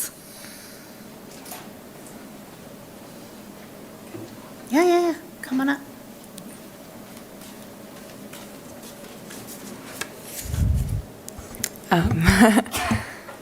So I also had a few questions. I'm part of the same group, if you can't tell. But one of them was, I noticed in the presentation that you mentioned that TTUSD was working with the CEC Bright Schools program up until 2017, and I was wondering if this was discontinued or if it's still ongoing, and if so, why it was discontinued and sort of like what replaced it. And I also am going to reference the policy 3511 that Adrian mentioned. It states that the district may collaborate with other local and regional entities in the pursuit of its energy and water resource management goals, as well as like the presentation also mentioned one value or goal being increased participation in regional climate conversations and committees. And I was just going to suggest joining the Climate Transformation Alliance in Truckee, Tahoe. It's like a regional partnership of businesses and organizations working to combat climate change and discuss solutions. And then also finally, just given the concerns expressed about solar power in the presentation, I was wondering if the district would be willing to consider geothermal, especially networked geothermal, for space heating and cooling and water heating. Thanks. Thank you. Anyone else?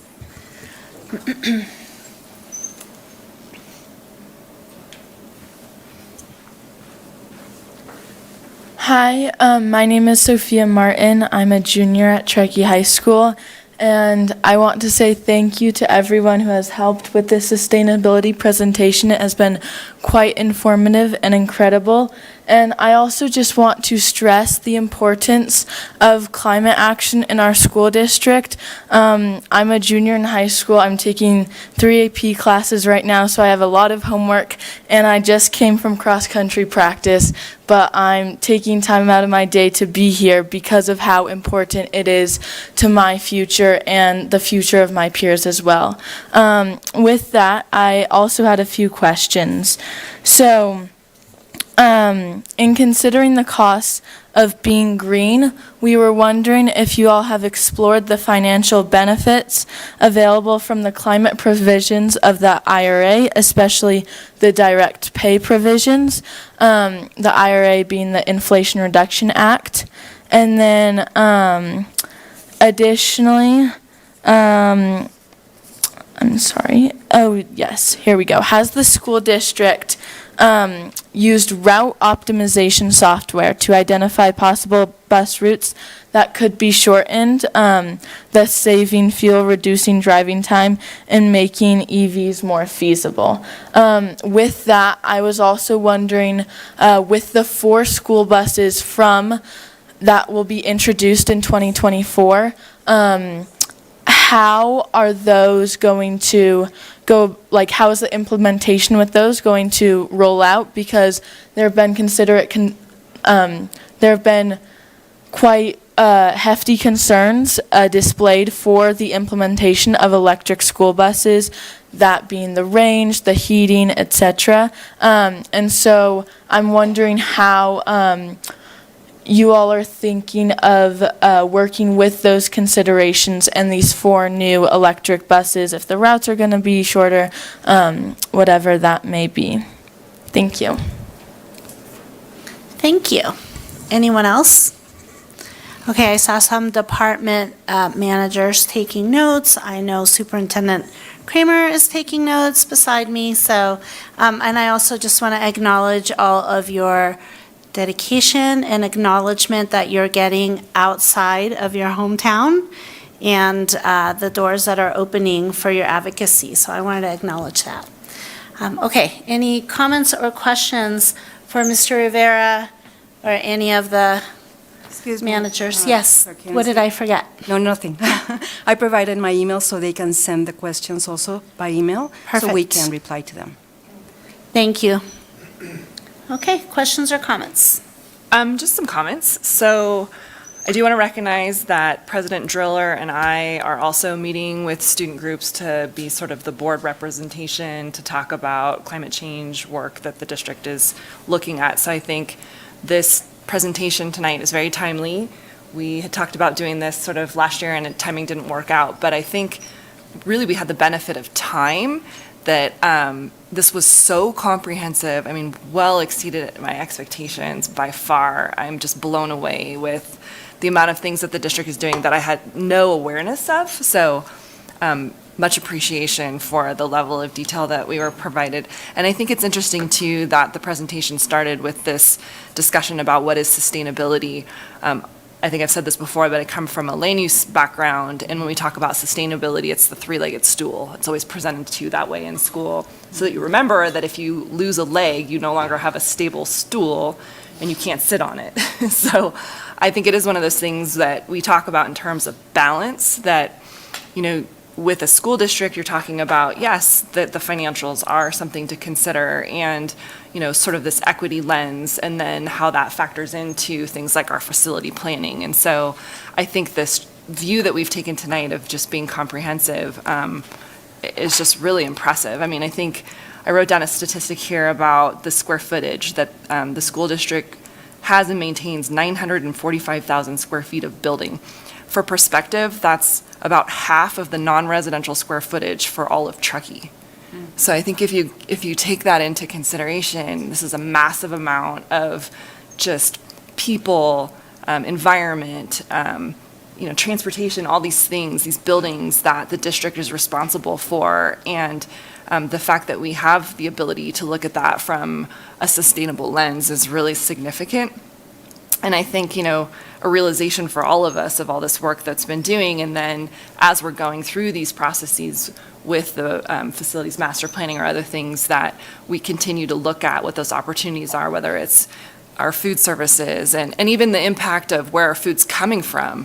The one thing that we didn't even mention in here that the district's doing is looking at housing opportunities for our employees.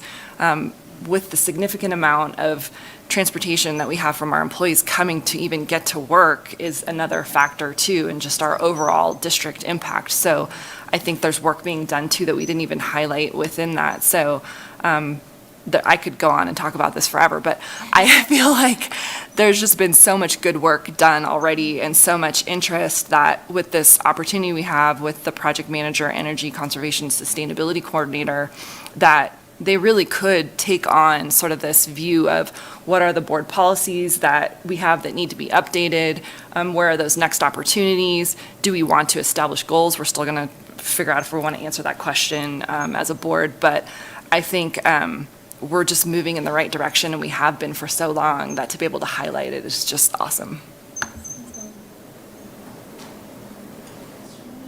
Yes, thank you. Thanks for that presentation. That was incredibly informative. I was really glad that I was here to see all of it. Thank you to all of you who put that together. And Amber, thanks for, I could see your handiwork in the presentation as well. Thank you for participating in that.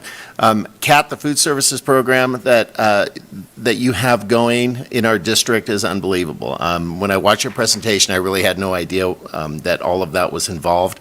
All the way from scratch cooking to the sustainability efforts that you're making with trays and so on. And I know that the food that you're preparing is great, because my son, who's up at Donner Trail, often prefers your lunch to mine that I make him. And I make a mean lunch. I want you to know that. But I think the work that you're doing there, thank your whole staff for everything that they're doing. I think is wonderful, as far as not just the sustainability, but the food that you're providing to the students. And Rob, I remember in 2009 when my mini fridge disappeared from my classroom. I thought I had it well hidden, but it took me a while to come around to realize the benefit of all of those being removed from the school. So I guess in the long run, thanks for that. But I won't repeat what Danielle already said. It's amazing what the facilities department is doing, and what they're maintaining, and what they're, everything that they do for such, so many schools, so much square footage, so much, everything that's involved with all of that. And so thanks for everything that you're doing, and thanks for coming back too. Appreciate that as well. And it would be nice, Tony and Nanette, if EV technology was where it could be in order for all our buses to be EV. I too, as the young lady from Truckee High asked, I'm curious to see how our 4 new EV buses are going to be utilized. I suspect shorter routes, but there's probably more to it than that. So I look forward to some information regarding that as well. Hopefully someday snow will become a bus fuel, in which case we'll be home free. But thanks for the presentation. It's great information, and I really appreciate all that you're doing. And Todd, thanks for putting the whole bundle together. Appreciate it. Thank you. And you know, you really are allowed to eat at the schools. No joke, like you really are allowed to go and check out lunch, taste the food. If you need an excuse to hang out with your kid, you know. Okay, Kirsten? Yeah, me too. I'm very thankful for a great presentation. And if I was sitting in the seats where the students are sitting and our new wave of advocates for this huge responsibility that we have as humans, I might be thinking, okay, you guys are like so proud of your stuff. There's so much more you don't know, so much more to do. But just know that this district is committed, and also that this is, I think we would all agree, it's a journey. We're having to unlearn habits. We are constantly being educated and introduced to new technologies, mindful of that, and I am super hopeful of our future within this district. And I'm looking at you, Kat, because you're your department is so responsive.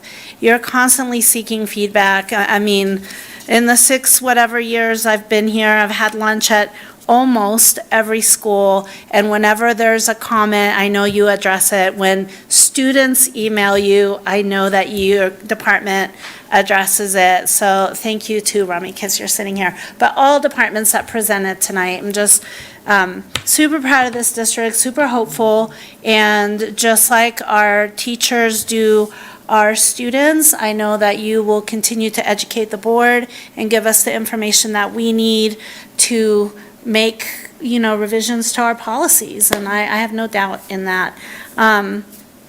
Anything else from anyone? Okay. All right. Thank you, Mr. Rivera. Thank you very much. Okay, so next on the agenda, we need to talk about this consent agenda. Are there any items that need to be pulled from the consent agenda? No items. Okay, board members, anything you want to pull? Okay, then we need to approve the consent agenda as presented. I'll move to approve the consent agenda as presented. I'll second. All in favor? Aye. Aye. Aye. Thank you. Could I just make a quick comment? Yes, please. I know we didn't need to pull this, but I saw a presentation at Alder Creek yesterday regarding this field trip and it looks great. It looks like a really great opportunity for the kids to do some learning and working together, leadership opportunities. Okay, next item that we need to approve is a personnel action report for September. For this item, we will ask our Executive Director of Human Resources, Mr. Mike Shepard, to speak to it. I think that's part of the consent agenda, so the next one would be Oh, I'm sorry, 15.1. was it approved revisions to the classified Yes. management? Oh, gosh. Is that okay? Yes, yeah, Okay, absolutely. sorry about that. Okay, yeah. yep. Thank you, Superintendent Kramer, Clerk Hennessy, members of the board. On September 6th, you approved the new project manager and energy conservation sustainability coordinator, and this revision to the salary schedule reflects that new position. So for your consideration tonight, and I'll entertain any questions that you may have. Anybody have any comments or questions? Nope. Okay, so could we get an approval on that, please? I'll make a motion to approve revisions to the classified management salary schedule. I'll second. All in favor? Aye. Aye. Aye. Aye. Okay, great. Next on the agenda, facilities. And for 16.1, we'll ask Mr. Rivera to speak to that, please.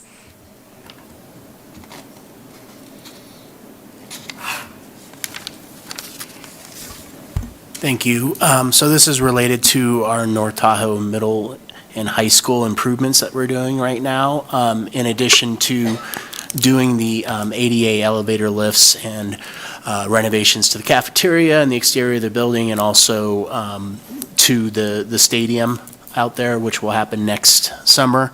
We're also replacing quite a bit of classroom furniture, so we've worked with the principals and teachers to see what their needs were and what they wanted.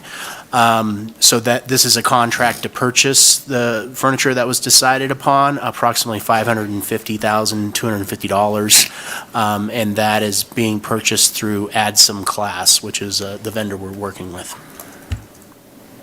Okay, so any questions or comments? All right, could I get a motion, please? I'll make a motion to approve Add Some Class LLC Agreement 233114 for North Tahoe High School Campus Modernization Project, and I love their name. I'll second it. Okay, all in favor? Aye. Aye. Aye. Aye. Okay, and next on to fiscal services. And for this, we will also ask Mr. Rivera to give us an update. Thank you. So now for the long presentation. All right, so I'm very pleased Good night. tonight to bring to you the unaudited actuals report for the 2022-23 fiscal year. And this is essentially our closeout of last year. So it's always kind of a happy moment because we're done with 1 year, we've closed the books out, and now we can just look forward to 23-24. Of course, we still have a couple other things we have to finish up with this, but I just wanted to also talk a little bit about staff commitment during this process. And really, it does hit all the fiscal services staff from pretty much the day we end school, trying to get everything that was 2022-23 related paid and people paid for timesheets that go back through June 30th. So it's a pretty big process, but I did want to also just commend Angie Morales-White and J.R. Murphy. They've been huge supports throughout this closing process. It's a lot of weekend work. It's a lot of after-hours work because you're doing your regular job throughout the day, and there's a lot of different activities that you have to do when you're closing the books. So thank you to them, and we're almost done. Okay, so just highlighting where we are in the budget reporting process. We've already submitted these unaudited actuals to Placer County Office of Education. That's required to do that by September 15th. We have the external auditor review happening this week, actually, so we're also scrambling, trying to get them all the audit materials that they need to double check all the different compliance items. First interim report for 23-24, we'll be presenting that in December, and that again is just any major changes that have occurred to our budget through October 31st. And then around that same time, we'll be bringing the final audit for 22-23, and then followed by the second interim report in March, and then we're on to 24-25. So closing out the year, overall, our total revenues, both for unrestricted and restricted funds, was $93.9 million. Total expenditures were $86.9, and that leaves us with a total unrestricted fund balance of $16.4 and a reserve of just about $14.1 million. And that's about $900,000 higher than what we expected the reserve to be when we did estimated actuals. That was when we adopted the 23-24 budget. We also had a final estimate for the 22-23 year.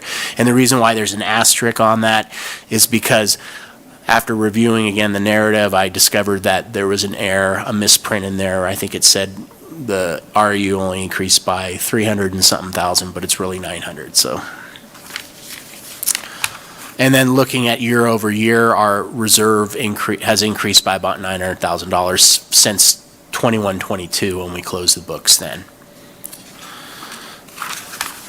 So some of the major changes, and this is in comparison to our estimated actuals report between June and closing the books out. We had an overall increase to our revenue of $2.4 million, and I know that sounds a lot, but there's some sounds like a lot, but there's some very good reasons there. On the unrestricted property tax side, we only saw an increase of $45,000 from what we were projecting at the time. Another big one that's often hard to project is our RDA residual property taxes.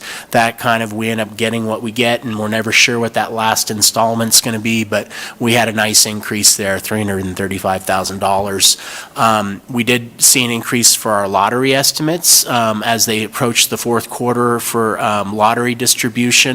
I guess the intake for lottery was a lot higher than they expected, so they really increased the per pupil rate for the 22-23 school year, so we're definitely going to benefit from that. We had some increases to our Washoe County tuition estimates. And then we also had an increase to our estimate for home-to-school transportation reimbursement, and that was the more recent law that passed that provides 60% reimbursement for our home-to-school transportation minus some state funding that we receive as well.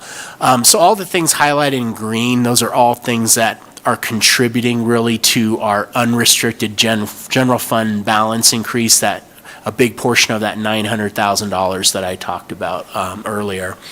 And then another big increase was our RDA pass-through, and that's money that goes to our restricted side that's specifically for like capital improvements, facility improvements, maintenance. So we got a nice increase there that we weren't expecting. And then a big one was our Learning Recovery Emergency Block Grant. When we were adopting our 23-24 budget, there was a proposal at the state level that they were going to reduce that Learning Recovery Emergency Block Grant by 50%. And that was money that we had already received in 22-23, so the state was going to take it back. So we made a reduction at that time in our estimated actuals, and that didn't happen. It ended up only being reduced by about 14%. So now we're putting back in the difference. And then we also got a really nice chunk of money for kitchen infrastructure and training. It's the KIT grants through the state, and we received that in late May. It was after we had done the estimated actuals. So that will be specifically to be used for food service equipment and doing just upgrades in the kitchen, new appliances, new refrigerators, etc., shelving maybe. And then another nice bonus was our interest earnings just continue to increase. You know, we spent a couple years where we're pretty much used to not getting anything in interest, and then this year all of a sudden it's back up to not quite normal, but almost normal, so catching up with that. And then the $150,000 decrease for GASB 31 fair market value entry, and I did explain that, what that is in the narrative, but it's something more recent that we're doing where GASB 31 requires governmental entities that have they're holding their cash in with some form of a public treasury pool that's invested in the allowed investments, that we recognize essentially how that portfolio is doing during the fiscal year. And how you do that is you look at what your book value is, which essentially is kind of the cash value when you deposit it and what they use to purchase these investment instruments versus what the market value is if you were to go ahead and sell that out to the market today. So if there's a decrease, which we've been seeing the last couple years, then you're going to see a negative entry. So right now, our fair market versus book value is about 97%. So what that means is if we were to ask for all our cash back, do a bank run today and say we need all our cash in hand, from what we have in the books on our revenue we'd only get about 97% back. However, that doesn't really happen, doesn't mean we have $150,000 less, because over time it's just the undulations and it changes, so we still have our full revenue, but we do need to recognize that in our closing books. Okay, so general fund expenditures, changes from estimated actuals. Our overall expenditures decreased by just a little over $1 million, almost 1.1. We saw a small increase in our salaries of $31,000. That was a little bit uptick in certificated, a little bit of reduction in classified. And then our decrease in benefits of $325,000, and that includes health and welfare benefits, our insurance, health insurance. It also includes payroll liabilities, retirement.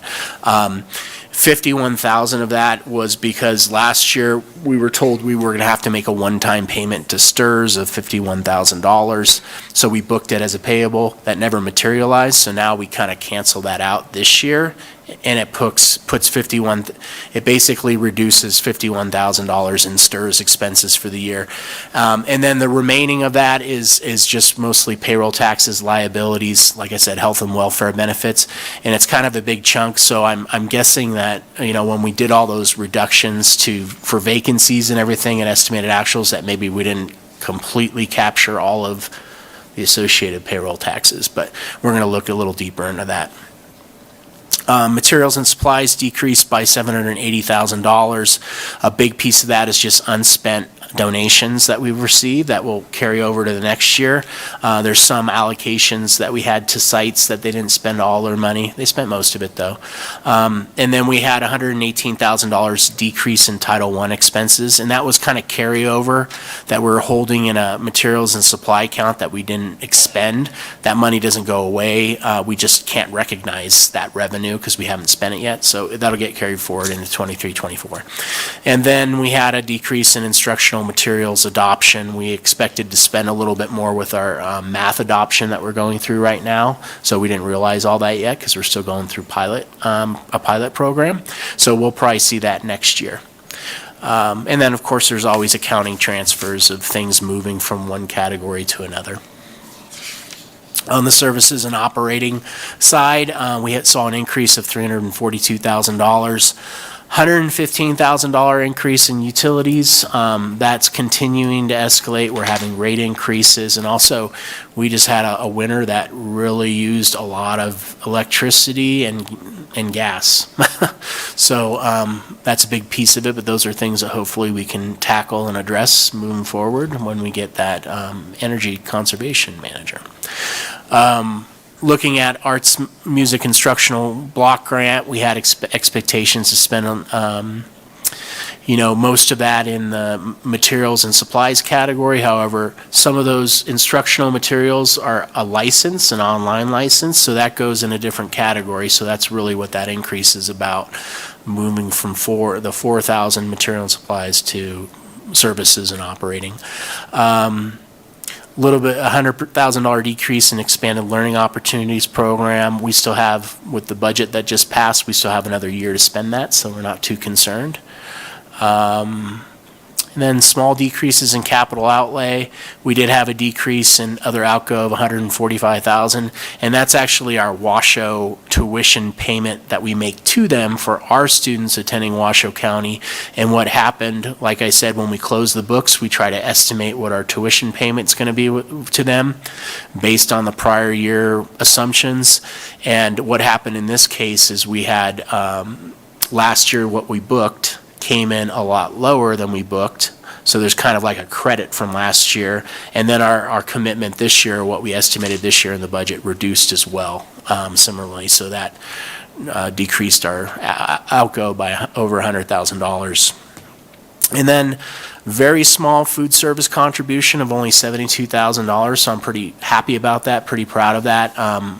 And board members that have been here for a while remember when we had some significant contributions to food service of over $500,000. And that is a lot to do with what Kat was talking about earlier with just the staffing needs for scratch cooking, but the district is always committed to that and knowing that it is an additional cost. But what's really great is since we've gone to universal meals, we're getting a lot more revenue. It's not just getting revenue on free and reduced, it's getting revenue on every meal. So that's helping out. Eventually we'll probably be in the black. And then moving forward, this is just a snapshot of our general fund revenues, different categories, property, federal, state, local, $93.9 million. Oops, there's a little snapshot, a pie chart for you, just showing, where our sources are coming from. Property taxes and state aid, 70%. And again, that, over the years, that's kind of shrunk a little bit. It used to be more like 75% or higher, but since we've been getting all these one-time funding sources from the state and the feds, that piece of the pie is getting a little smaller. Still huge, though. So general fund expenditures showing the 86.9 million in all the different categories. At the end there, you see the variances from estimated actuals and unaudited actuals. And there again is our pie chart showing where we're spending our money. So you'll see over 80% is in salaries and benefits, and that's to be expected. Looking at our fund balances, the amount that we have in our restricted funds, 11.1 million, that's a lot of money. A lot of that's from that one-time money like the Learning Recovery Block Grant that we're getting, and also the Arts Music Instructional Block Grant, our RDA pass-through, et cetera. So we're holding some balances there.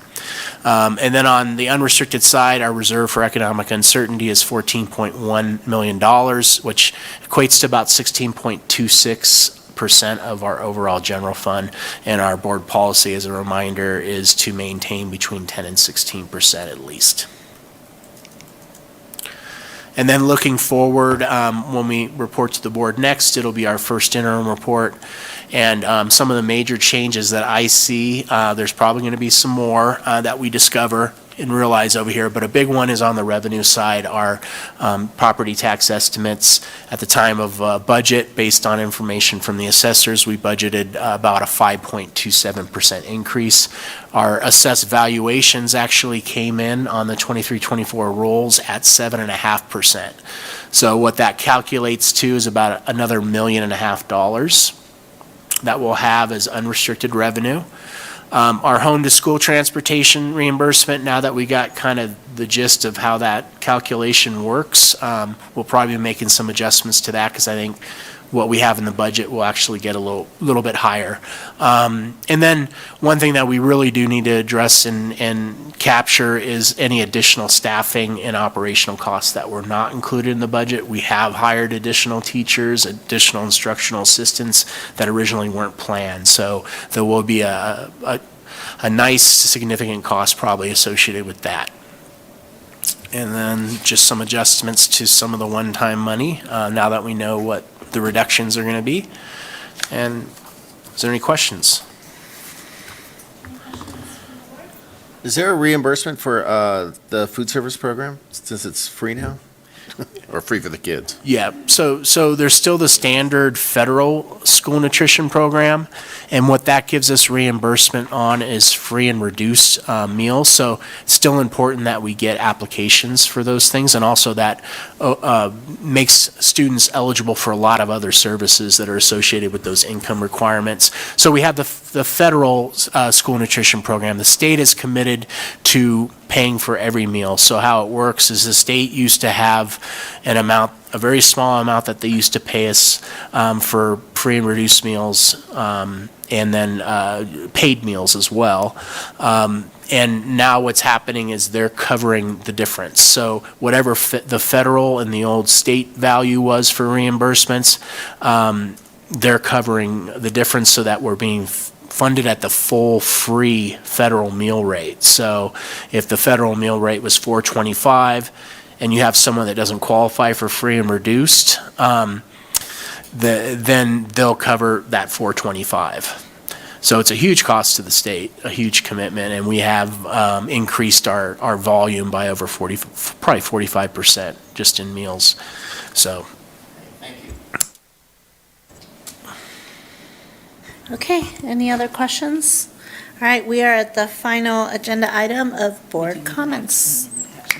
Sorry. Okay, we actually need to approve this report. After all that hard work, I'm sorry, Mr. Rivera. I'll make a motion to approve the 22-23 unaudited actuals report. I'll second it. All in favor? Aye. Aye. Aye. Aye.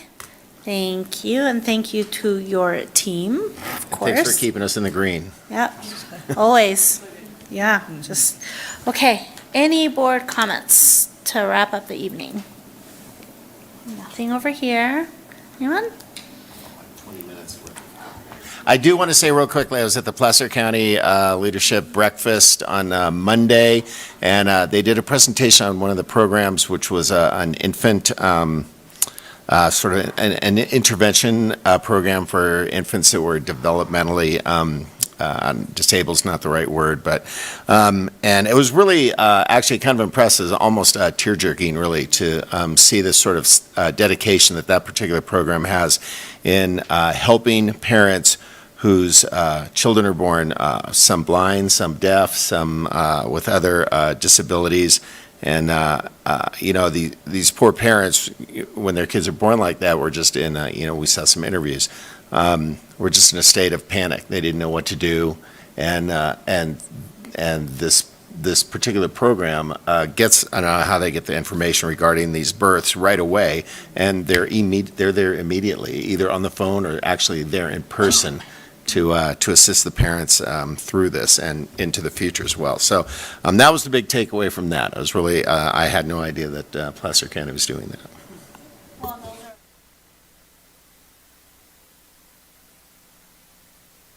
I think just going to back to school nights and enjoying learning all sorts of things. And I had written down from the Alder Creek Middle School back to school night last night in the Spanish class that I attended that Spanish is the official language of the United Nations and the second most spoken language in the world. So interesting statistic. I just thought because we were talking about Heritage Month, that it was good, kind of good. But I have another one tomorrow. I don't have anything for this evening, so we are adjourned. Thank you, everybody.